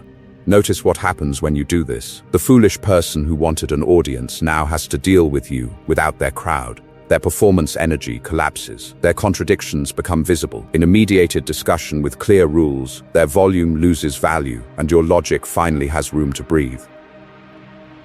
Refusing the public arena is not cowardice. It is refusing to donate your energy to a spectacle that was never designed for truth. The real sign of intelligence is not a sharp comeback. It is the discipline to say, not here, not like this. In the next part, you will see how to go further, how to make powerful people chase you into your terrain without realizing the battlefield has already changed. Strategy #8. Win by outlasting, the long game of reputation that is the public game. Noise, performance, ego, the real game is slower, quieter, and far more brutal, reputation. Most people are obsessed with winning the next argument. In real hierarchies, that is how you lose power over the next 5 years. Think about it. In any company, family, or social circle, who actually gets long-term control? It is rarely the loudest voice in the conversation. It is the person whose name, over months and years, becomes associated with 3 things: calm, competence, and results. One outburst can win you applause today. 10 consistent months of unshakable behavior win you the decisions that matter. This is why the 8th strategy is simple to say and hard to live. Win by outlasting. You are no longer playing for this meeting, this comment, this foolish accusation. You are playing for the slow accumulation of a reputation that makes powerful people adjust themselves around you. You see, short-term wins feel exciting. Long-term positioning quietly rewrites the hierarchy. How do you do this when you start with 0 power? You control what you can actually control, your reactions. You stay calm when others spike. You stay prepared when others improvise. You refuse to be dragged into emotional theater. Over time, that contrast becomes impossible to ignore. You bring facts, they bring volume. You stay measured, they roll their eyes and interrupt. Decision makers are watching. They may not say anything today, but they are updating their mental ranking of who is reliable. Behavioral research on reputation shows something ruthless. One well-timed public embarrassment, one moment where you expose incompetence without drama, can permanently change how a powerful person treats you. The moment a manager bluffs and you quietly produce the data they forgot, the moment a senior colleague mocks you, and later their mistake is revealed while you remain composed, that single event can override years of vague impressions. Their ego remembers. So does everyone else. But here is the key. You are not hunting for that moment. You are letting their patterns reveal themselves. Your job is to maintain a stable, competent image so consistent that when reality finally exposes them, the contrast is overwhelming. They look erratic. You look inevitable. Strategic thinkers understand that attention is cumulative. Each calm response is a deposit. Each impulsive reaction is a withdrawal. This is the most Machiavellian move of all.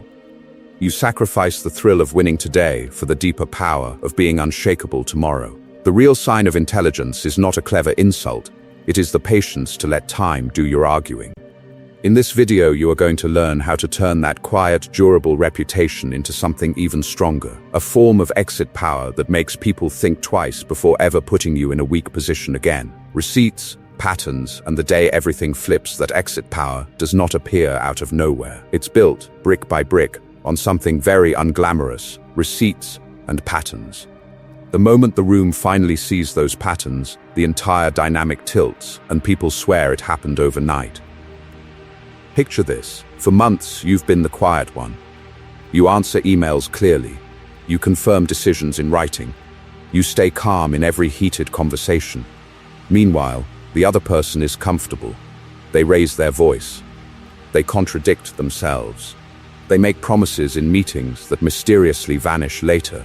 You see, most people assume these moments disappear into thin air. You know better. You keep the record. You bring facts. They bring emotion. You write, "To confirm, we agreed on X by Friday." They respond with, "We'll see, don't pressure me." You deliver on time. They deliver excuses. At first, it looks like they're winning. Their ego dominates the room, their chaos sets the tone, and you look like the obedient underdog. Think about it.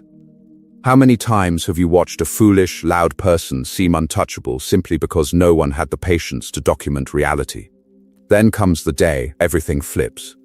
A decision maker finally gets pulled into the mess. A project is late. A client is angry. A result cannot be denied. Suddenly there is a question in the air. What actually happened here? This is why you've been so disciplined. You forward the email chain. You calmly walk through dates, agreements, and outcomes. No drama, no revenge speech, only receipts. In that moment, logic regains power because it is backed by time. Your past restraint becomes visible capital. You're composed, specific, and consistent. They are defensive, vague, and emotional.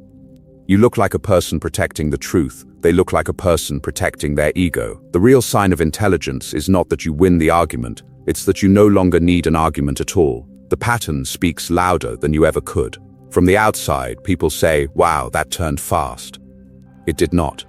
What looks like a sudden fall from grace is almost always the delayed impact of long, quiet preparation. Intelligent people let time expose foolish behavior. Then, when forced, they line up the evidence. They don't shout, they don't gloat. They let the room draw its own conclusion. Notice what happens next. People start copying you on emails. They ask for your version of events. Your attention suddenly matters. The same decision maker who once ignored you now defers to you because you have demonstrated something rare, control under pressure, and a reliable memory of the truth. Your power stops being theoretical and becomes practical. And you? You rarely need to celebrate. You stay measured. You understand that the more they look chaotic, the more dangerous it is for you to look triumphant. The moment you rub it in, you turn a lesson into a feud. Instead, you let silence do the talking while their reputation quietly bleeds. But there is one more shift you need, because if you don't change this final piece of your mindset, you will eventually sabotage your own leverage the second you get it. Now let's begin the most uncomfortable part of this entire strategy: pattern break. Detach your ego from immediate justice. This is where most people fail. They win a small moment and lose the entire war. Because deep down, your ego does not want strategy. It wants justice. It wants it loud, public, and immediate. You know that urge. Someone lies about you in a meeting. A foolish manager takes credit for your work. A colleague twists the story so you look incompetent. Every cell in your body starts screaming, "Correct it now. Expose them now. Defend yourself now." Think about it. How many disasters in your life started with that exact impulse? You see, that craving for instant fairness is not harmless. It is a handle on your back. Manipulators grab it every time they want to pull you into a bad argument, a bad conversation, a bad decision. They accuse you publicly because they know your ego cannot tolerate silence. They distort the truth because they know you will rush in with logic while they play to emotion and attention. This is why intelligent people learn to detach their ego from immediate justice. Not because they enjoy being disrespected, but because they understand something deeper. The person who controls the timeline controls the power. The moment you accept their schedule, you accept their frame. They decide when the explosion happens, where it happens, and who is watching. Pattern interrupt. What if you stopped asking, "How do I win this moment?" and started asking, "How do I win the story that gets told 6 months from now?" That single question moves you from emotional reaction to strategic design. It shifts you from defending your image today to shaping your reputation over time. Machiavelli advised weaker states to avoid direct war with stronger ones. Not because they were cowards, but because they were patient. They waited for overconfidence, for overreach, for the moment when the cost to the enemy was highest and the risk to them was lowest. Delayed justice is not passivity. It is timing. Imagine a boss who quietly undermines you. You could explode in the meeting, argue, defend, and look unstable. Or you gather emails, document patterns, build allies, and let their own results collapse. 6 months later, when projects fail and evidence is undeniable, you present everything calmly to the one person above them who actually cares about truth and outcomes. Same injustice. Different timeline. Completely different level of power. The real sign of intelligence is the ability to let a lie live temporarily because you know reality is loading in the background. You do not chase every rumor. You do not sprint after every accusation. You conserve energy, collect information, and wait for the moment when speaking once will do more damage than arguing 20 times. Underdogs who stay stuck demand fairness now and burn their leverage in emotional fires. Underdogs who quietly reverse the dynamic treat time as a weapon. In this video, you are going to learn exactly how to use that weapon next. How to choose the battlefield, not the outburst. Identity upgrade. From easily provoked to strategically silent to choose the battlefield. You first have to upgrade the soldier. The old you runs into every argument like it's a rescue mission. The new you doesn't.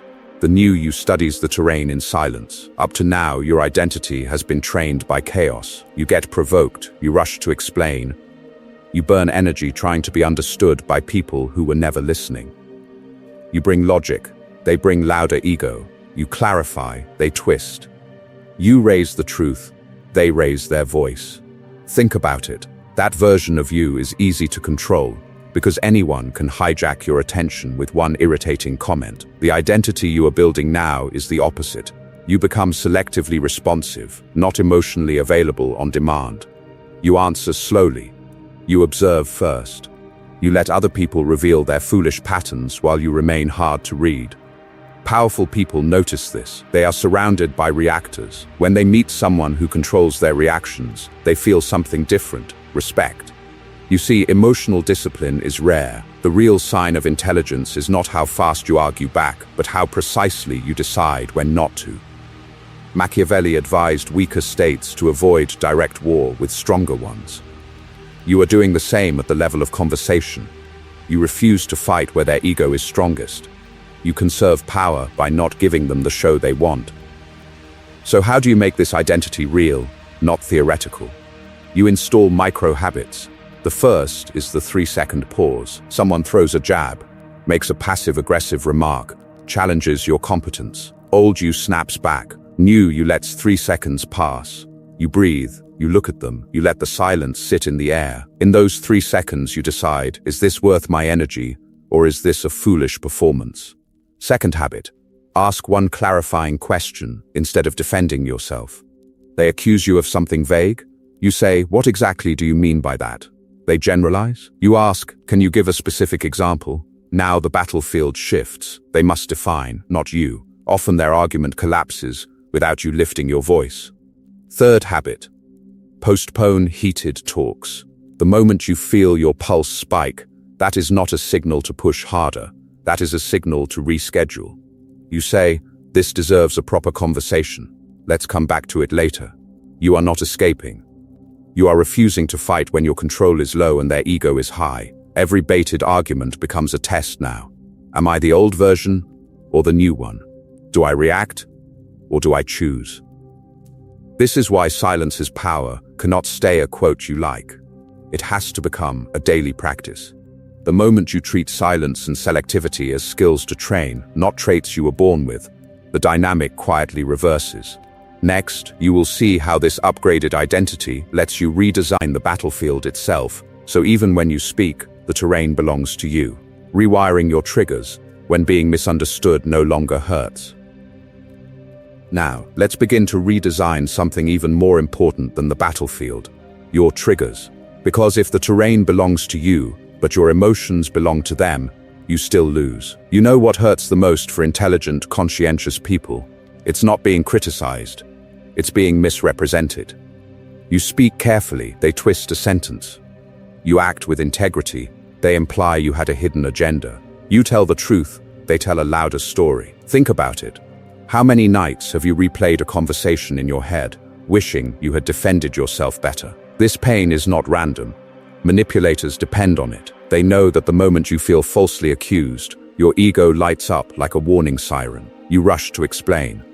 You overtalk. You reveal your plans, your fears, your entire internal logic, all because you cannot stand the feeling of being seen as the bad one. You see, they are not fighting for truth. They are fighting for access to your attention and your strategy. Machiavelli warned weaker states never to show their full strength too early. Yet in personal power games, that is exactly what you do when you argue with a false accusation. You lay out every fact, every motive, every future step to someone who has already shown they will weaponize information. The real sign of intelligence is noticing that urge and refusing to feed it. Here is the reframe. Being misunderstood in the short term is not a disaster. It is camouflage. It buys you time. It protects your long-term position. When a foolish person misrepresents you and you do not immediately fight back, they feel victorious. They relax. They overextend. Behavioral research shows that people with power routinely underestimate others' intelligence. When you do not react, they assume you are weak, not strategic. That assumption is your leverage. So you begin training a new reflex. A small misquote in a meeting, let it slide in the room. A petty jab in a group chat, no public essay. You stay calm, conserve energy, and quietly correct the record only where it actually matters. With the decision maker, in the written summary, in the private conversation that shapes outcomes. You protect perception where perception has power, not where people are performing. Ask yourself, does this accusation affect real consequences or only my ego? If it is pure theater, you let the scene play. If it touches your reputation with someone who controls resources, you respond with precision, not outrage. One clear message. One piece of evidence, no emotional monologue. This is why your trigger has to be rewired from I must be understood now to I must stay in control. The moment being misunderstood stops hurting, something dangerous happens for your opponents. You are no longer chained to defense. Which means, in the next step, you can begin doing what almost no underdog ever learns to do. You can start playing offense. Offense for underdogs. Quietly redefining the narrative. Playing offense, when you look powerless, does not start with a speech. It starts with a sentence. A quiet, controlled sentence that rewires how other people see the situation without you ever raising your voice. Once you stop sprinting after every accusation, something opens up. Your attention is no longer chained to their drama. Your energy is no longer hijacked by their ego. Now you have room to do what intelligent underdogs rarely do. You begin planting narratives. Calm, factual, almost boring narratives. The kind that slip under defenses because they do not sound like an argument at all. Think about it. Who actually shapes reality in a workplace, a group chat, a family system? It is rarely the loudest person. It is the person who can describe what is happening in a way that feels reasonable. You see, the real sign of intelligence is not how aggressively you push your truth, but how quietly you make your truth the default explanation other people reach for. This is where your language becomes a weapon. You do not say, they're sabotaging me. You say, I've noticed a few times that when I raise concerns, they're dismissed quickly, and later we run into avoidable problems. That is neutral. Professional, it points to a pattern without attacking a person. You are not accusing. You are observing. You bring specifics, they bring spin. You talk about timelines, outcomes, and missed opportunities. They talk about how negative you are. You stay calm and concrete. They get defensive and vague. In that contrast, intelligent observers start to feel who is closer to the truth without you ever saying, they are the problem. Here is the pattern you want. Describe behavior, describe impact. Let others supply the judgment. In the last 3 projects, when feedback was rushed, we ended up redoing large portions of the work. No names. No drama.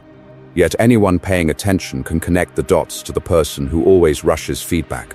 When this line is repeated, gently, to different people over time, It becomes the quiet baseline narrative that frames future conversations. Pattern interrupt.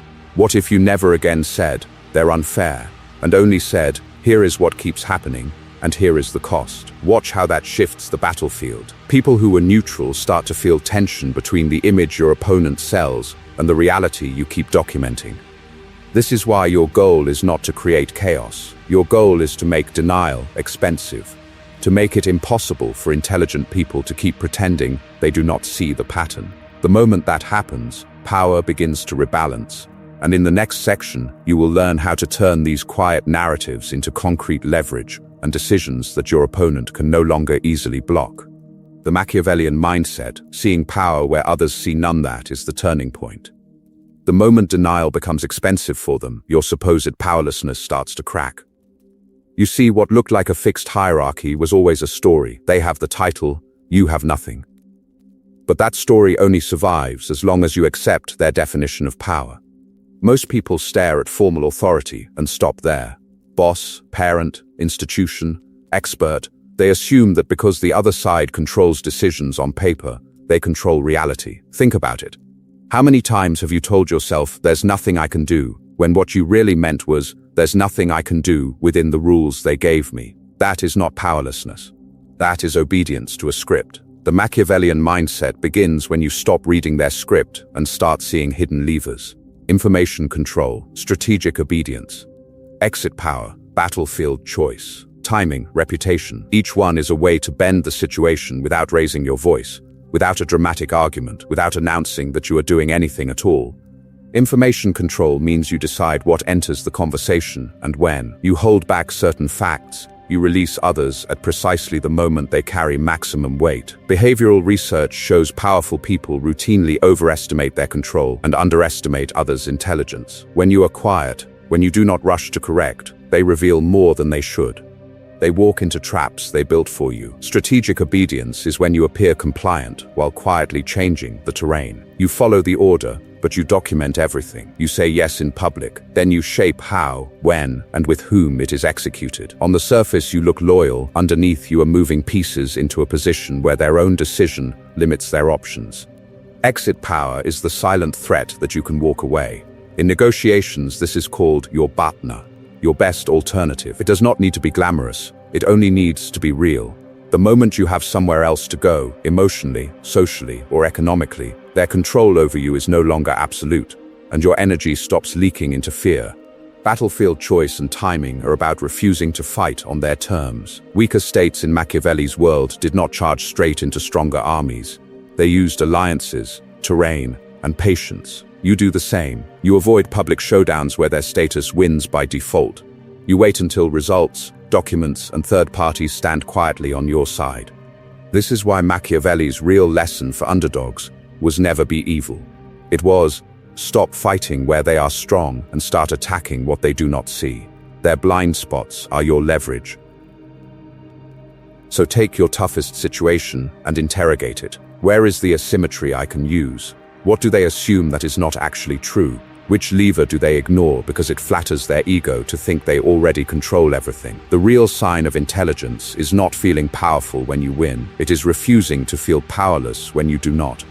Once you learn to see hidden leverage, you cannot unsee it. The hierarchy looks different. The conversations feel different. And in the next section, you will turn this mindset into specific moves that quietly shift decisions in your favor, even when the title on your badge never changes. Case study, flipping the dynamic with a toxic boss. Once you understand hidden leverage, you start to see it everywhere. So let's walk into one of the most common battlefields, the workplace. Not the fantasy version with rational adults and calm conversations, but the real one where a toxic boss uses ego as a weapon and your title says you have no power at all. Picture this, you are a junior analyst. Your boss, Daniel, loves attention. In meetings, you bring data, he brings volume. You propose solutions, he smirks, interrupts, and casually says, "No, that's wrong," in front of everyone. He overrules your work, takes credit when it goes well, and blames you when his impulsive decisions backfire. Think about it. How many people stay stuck here, wasting energy trying to win an argument with someone who is not interested in truth at all? At first, you fight back. You try to explain the logic. You correct him in front of the team. Every time you do, his ego flares, the conversation turns theatrical, and somehow you end up looking emotional while he plays the calm superior. This is why direct confrontation with a stronger opponent usually fails. You are fighting on his terrain. He controls the room, the narrative, and the performance. So you change tactics.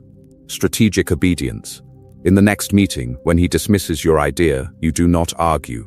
You say, "Understood," and you write down his exact instruction. After the meeting, you send a calm follow-up email to confirm we are doing X instead of Y, per your direction. Expected impact, A, B, C. I'll proceed as discussed, unless you advise otherwise. No sarcasm. No hidden attack. Pure documentation. You see, on the surface you look compliant, but in reality you have shifted the battlefield from noisy performance to written record. You repeat this. Every decision. Every reversal. Every time he changes his mind, you send another summary. As updated, we are now doing. Now the pattern is not trapped in your memory. It lives in his inbox, in the company system, in a place where logic quietly accumulates. Next, information control. You start comparing notes with colleagues, one by one, in private. Has he ever told you to do X, then blamed you for it? You are not gossiping for entertainment. You are collecting data. Others have similar stories, but no one has connected them. You organize the emails, timelines, and outcomes. Suddenly, it is not your word against his. It is a documented pattern. Only then do you go to HR or upper management. No ranting, no emotional explosion. You walk in with a folder, dates, instructions, results. You explain the risk to the business, not your hurt feelings. The real sign of intelligence is that you let the structure, not your voice, carry the accusation. Now pay attention to what happens. Leadership starts to question him, quietly at first. A skipped promotion, a performance conversation. He is asked to explain decisions that looked powerful in the moment but foolish on paper. Under scrutiny, his confidence cracks. Remember, behavioral research shows that powerful people routinely overestimate their control and underestimate others' intelligence. He never imagined the junior analyst was building a case. While his reputation erodes, yours rises. People notice that your emails are clear, your tone is professional, your predictions were accurate. You did not win a single public argument, yet the dynamic flipped. Strategic obedience made you look calm and reliable. Information control gave you receipts. An indirect attack through HR and formal structures did what direct confrontation could not. And your long-game reputation turned you from the junior they talk over into the person who quietly keeps things from falling apart. Now let's begin the deeper game. What happens when you combine these moves with exit power, timing, and alliances so that even before a conflict starts, the other person feels they cannot afford to lose you? That is where the underdog stops playing defense altogether. Case study, social underdog building a new center of gravity. Watch how this plays out in a place you already know, school. There is a student who spends every day orbiting the dominant clique. You know this group. Loud, confident, socially approved. They sit at the center table, control the conversation, and act as if attention is their property. Our underdog keeps trying to enter that orbit. They laugh at jokes that are not funny, offer help that no one asked for, and wait for scraps of validation. In return, silence, mockery, or the worst response of all, being treated like air. You bring genuine interest, they bring performative boredom. You try to start a real conversation, they check their phones. You offer value, they offer humiliation. Over time, the underdog's entire sense of power shrinks to one question: will they accept me today? That is how social monopolies are built. Not with logic, but with ego and scarcity. Then one day, something breaks. The moment you realize that chasing people who enjoy your powerlessness is the most foolish use of your energy, the game changes. Our student stops hovering around the center table. They sit somewhere else. At first, it feels like exile, but in reality, it is exit power in its purest form. They are walking away from a rigged battlefield. You see, once their attention is no longer locked on the clique, they finally notice the others. The quiet musician who writes tracks alone at lunch, the transfer student who crushes every math test, the kid in the back who draws better than half the internet. Overlooked, but talented. Socially invisible, but not socially worthless. Instead of begging for a seat, the underdog starts building a table. They organize a small study group for the hardest class. 3 people show up. Then 5. They set up a weekend project to film a short video. The artist does storyboards. The musician handles sound. The math kid manages logistics. None of this looks like popularity. It looks like competence, shared effort, and low-drama conversation. Think about it. Where would you rather spend your time? At the loud table built on subtle insults? Or at the small table where your skills matter? This is why Machiavelli told weaker states to avoid direct war. You do not storm the fortress. You make the fortress irrelevant by building a new city. Slowly, something strange happens. Teachers praise the projects. The video gets attention online. The study group's grades rise. People start drifting over, asking, "Can I join?" The original clique still has noise, but it no longer has a monopoly on status. Their power depended on everyone believing there was no alternative. Now there is. This is indirect pressure. The underdog never attacked them. They simply created a parallel center of gravity, so attractive that the old one looks outdated. Reputation compounds quietly.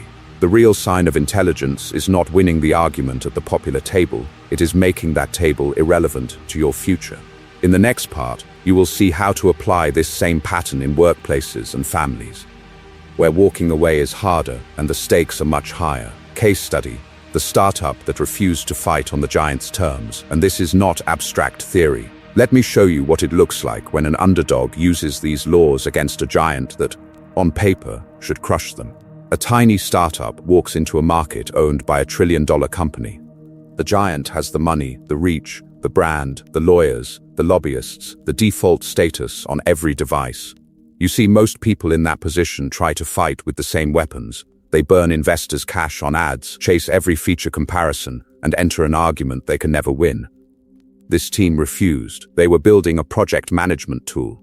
The dominant competitor was already the standard in big corporations. So instead of trying to be a cheaper clone, they did something more intelligent. They ignored the mainstream and went after a neglected group, small creative teams that hated complexity and meetings.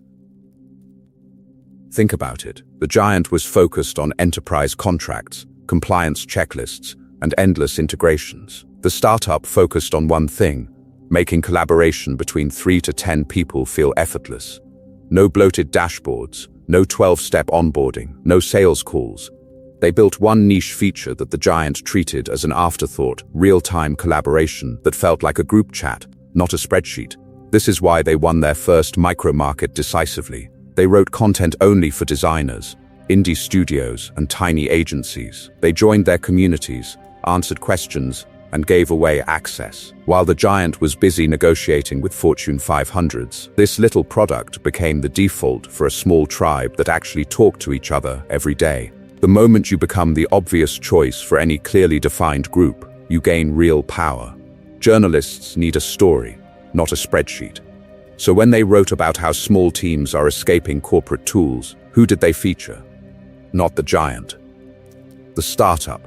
That reputation in a narrow lane turned into partnerships with other tools serving the same audience, which amplified their reach without buying a single billboard. Notice what they did. They controlled the battlefield. No direct comparison pages. No public arguments with the market leader. When asked, they reframed the conversation: "We're not for everyone. We're for small teams that want to move fast." That line ended the argument before it began because it made the giant's strength irrelevant. Enterprise features became dead weight, not an advantage. This is pure Machiavelli. Weaker states, he said, should avoid open war with stronger ones and rely on alliances, deception, and timing. The startup used indirect attacks. They let users and press do the talking. They let the giant underestimate them. They let time expose the truth that heavy tools slow down small groups. In your life, the same rule holds. You don't beat a stronger opponent by resisting harder. You beat them by changing what winning means. In the next section, you will see how to do this inside families and workplaces where you cannot simply build a new product and walk away. From content to code, installing these laws in your daily life. So how do you actually live this? Not just nod along to it. Power does not appear because you watched a video. Power appears because you turn ideas into rules that govern your daily behavior. The real sign of intelligence is not what you know, but what you refuse to do on autopilot. Let's compress the laws you've learned into 5 disciplines. First, you recognize useless arguments. You notice when logic has no value because the other person's ego has taken over the conversation. Second, you use strategic obedience. You appear compliant. You follow surface instructions, while quietly steering timing, details, and information. Third, you control information. You decide who knows what and when. Fourth, you attack indirectly through timing, allies, and structure instead of frontal confrontation. Fifth, you build exit power, so you are never trapped in one job, one group, one source of validation. You see, these disciplines are not abstract philosophy. They become powerful only when you translate them into simple personal rules. For example, I don't argue in group chats. That one rule instantly removes you from 80% of foolish drama. Or, I always document major decisions in writing. That protects you when people rewrite history, and it quietly warns others that you are not easy to gaslight. Think about it. What are the situations where you usually lose control? Family WhatsApp threads, late-night work messages. One rule could be, I never respond while angry, I respond after I've slept. Another, if a conversation turns into public theater, I move it to a private channel, or I walk away. These rules sound small, but they reshape where your attention and energy go every single day. Now let's begin installing this for real. Pick one current situation where you feel powerless, a manager who talks over you, a parent who dismisses your logic, a social group where you are always the last to know the truth. Ask yourself, which single strategy will I test this week? Will you use strategic obedience and stop resisting every minor demand while you quietly collect information? Will you practice indirect attack by letting a neutral third party raise the issue you would usually confront directly? At the end of each day, give yourself a 2-minute debrief. Ask, where did I waste power today? Where did I protect it? Did I walk into a foolish argument because my ego wanted to be right? Did I keep control of information? Or did I overshare and arm the wrong people? This is why you must remember, these are skills, not personality traits. The moment you treat them like muscles, you stop saying that's just how I am, and you start training. Each small rule, each daily reflection, makes you more dangerous in silence. And in the next section, you will see how these same laws operate inside the most emotionally explosive battlegrounds of all. Recap, Machiavelli's laws for the modern underdog. So now, step back for a second and look at what you have actually built. You started this video thinking power was about winning the argument in front of you. Now you can see the trap. Intelligent people lose power because they keep trying to win debates, while everyone else is quietly playing games of leverage. Think about it. You bring facts, they bring volume. You bring logic, they bring ego. You walk away drained, they walk away feeling victorious. The problem was never your intelligence. The problem was the game you were agreeing to play. In this video, you are going to learn, and have already learned, 8 Machiavellian laws for the modern underdog. Each one is designed to reverse the dynamic without open confrontation, without screaming matches, without you sacrificing your energy just to prove a point. First, you learned to recognize when logic is useless. The moment the conversation becomes theater, you stop arguing and start observing, treating foolish behavior as data rather than a challenge. Second, you learn to protect your attention and energy. You no longer answer every accusation or comment. You ask, what outcome does this argument change? And if the answer is nothing, you let it die on its own. Third, you learn to weaponize silence and indifference. You see, when you refuse to react, foolish people overextend, reveal their insecurity, and destroy their own credibility while you stay calm and in control. Fourth, you learn to control the battlefield and the frame. You do not argue in chaotic meetings or emotional group chats. You shift the conversation to quieter channels, better timing, and questions about evidence and consequences. Fifth, you learned to let time expose foolishness.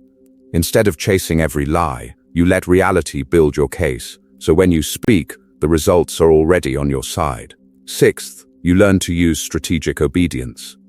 You appear compliant on the surface, while quietly moving the discussion, the allies, and the information to terrain where their formal power matters less. Seventh, you learned to control information and perception. You reveal little, listen a lot, and use ambiguity so those above you miscalculate, underestimate you, and hand you leverage. Eighth, you learned to prioritize outcomes over ego. You let them win the argument while you win the situation. This is the identity shift. You are no longer the reactive debater chasing truth in every conversation. You are the calm strategist who chooses battles, manages information, and plays the long game. Powerlessness is often an illusion. It appears when you stare at titles instead of timing, volume instead of receipts, authority instead of alternatives. The real sign of intelligence is not proving you are right to foolish people. It is knowing which arguments are beneath you.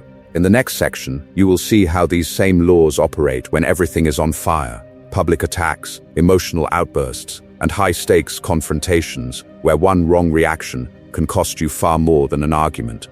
Your next move: one situation, one strategy, 1 week. When everything is on fire, theory is useless unless you move. So now you are going to do something that most people never do. You are going to run a real experiment on power in your own life. First, pick one situation. Not your whole life, not every conflict. One, where do you feel most powerless right now? Is it a manager who talks over you in every meeting? A family member who drags you into the same emotional argument every week? A group chat where your logic gets ignored while louder, more foolish voices dominate? Think about it. Name that battlefield clearly in your mind. Now, let's begin the strategic part. From the 8 strategies you have learned in this video, choose one. Only one. Maybe it is silence and indifference. Maybe it is controlling the frame. Maybe it is documenting everything instead of debating anything. The specific tactic matters less than your commitment. For the next 7 days, your mission is simple. Apply that one strategy, relentlessly, in that one situation. You see, most people binge information and then go back to their old reflexes the moment ego gets triggered. You are not going to do that. The moment the usual conversation starts, you will not argue, you will not explain, you will not chase truth with people who have already shown you they don't care about truth. You will act like a strategist testing a move on the board. Here is your pattern interrupt. Instead of focusing on what they say, focus on what happens when you change what you do. When you stay silent in the meeting and follow up with a precise email, how do people respond?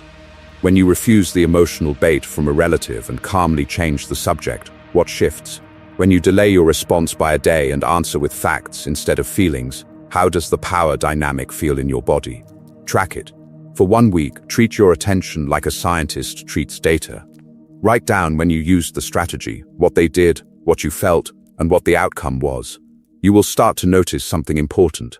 The real sign of intelligence is not that every situation flips instantly. It is that you can see, clearly, which levers actually move people and which arguments only drain your energy. And then, after 7 days, come back.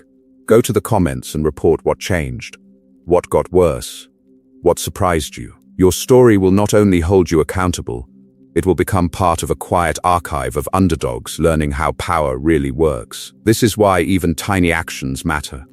One documented email instead of a heated call. One argument you refused to enter. One delayed response where you chose control over impulse. Those are not small. Those are the first cracks in a lifetime of powerless habits.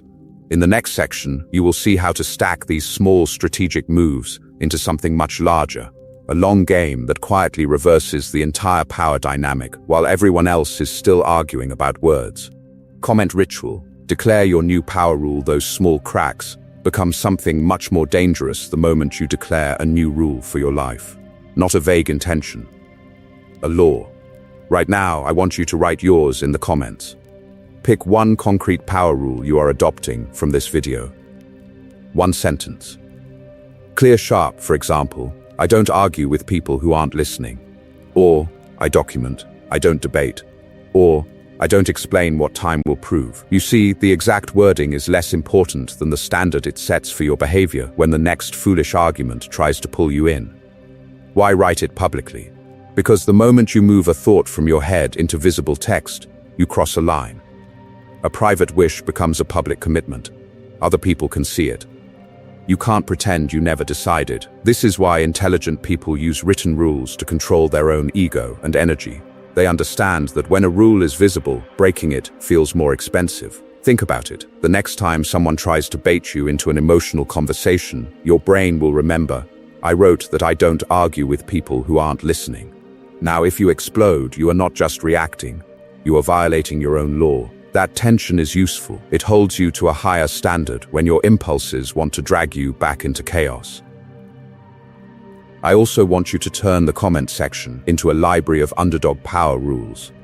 After you post yours, scroll through and read what other people wrote, like the ones that resonate. Borrow the ones that are sharper than yours. You are building a catalog of responses that keep you in control when logic has no value in the conversation. If one phrase has been echoing in your mind during this video, add it to your rule, silence is power. For some of you, that is the core shift. Your comment might be as simple as, my rule, silence is power. I document. I don't debate. That is not a quote for social media. That is a weapon for the next real conflict where someone tries to drag you into theater instead of truth. By doing this, you quietly separate yourself from the crowd. Most people are easily provoked. They treat every argument as a stage where they must perform. You, by writing a rule, step into a smaller group, strategic thinkers, who decide where their attention goes before the chaos begins. In the next section, you will see how to use these personal laws as the foundation for a long-term strategy that reverses power even in rooms where you start with nothing on paper. Final CTA, join the quiet revolution of the underdogs now. Let's begin with something simple. You are no longer the person who avoids arguments. You are an underdog in training. This channel is your training ground. Power is not given to you in rooms like the ones we described. Power is built quietly in how you think, where your attention goes, and which conversations you refuse to enter. You see, most people open YouTube for entertainment. You are opening it for strategy. That alone already separates you from the crowd that wastes energy on every foolish argument, every ego battle, every pointless debate about who is right. The real sign of intelligence is that you are willing to study power the way other people study drama. Think about it. Every time you pause before replying to a disrespectful message, you are training. Every time you decide not to clarify yourself to someone who twists your words, you are practicing Machiavelli's laws in the real world. You are learning to protect your energy instead of proving your intelligence to people who are not even listening. So here is the call to action, and it is direct. If you felt yourself in these scenarios, subscribe, not as a casual viewer, but as a strategic underdog who is done bleeding energy in stupid fights. When you hit that button, treat it as a commitment. You are building a different identity, one that values control over ego, outcomes over arguments. And don't stop here. This video was about refusing to fight on foolish terms. The next level is understanding what the other side is really doing. Your next step in this training, watch the video on reading the body language and micro-signals of manipulators, and how to use that information to build exit power. You bring awareness, they bring habits they cannot hide. You stay silent, they reveal their real intentions. In that next video, you are going to learn how to spot when a powerful person is overconfident, when their posture, eyes, and timing show that they underestimate you, and how to quietly prepare your alternatives so that the moment you decide to walk away, the entire dynamic flips. This is why exit power is so dangerous. The person who can leave without losing everything is never truly powerless. From now on, treat every day as practice. You are surrounded by tests, the coworker who baits you, the relative who lives on drama, the manager who talks down to you in public. You do not need to win those moments with words. You win them by conserving attention, watching, waiting, and choosing the battlefield. Remember this line and keep it with you. You don't need a title to be dangerous. You just need a strategy and the discipline to stay silent until it's time to move. Subscribe, watch the next video, and then ask yourself one question. If you use these laws for 1 year straight, who exactly will still recognize the underdog you were today?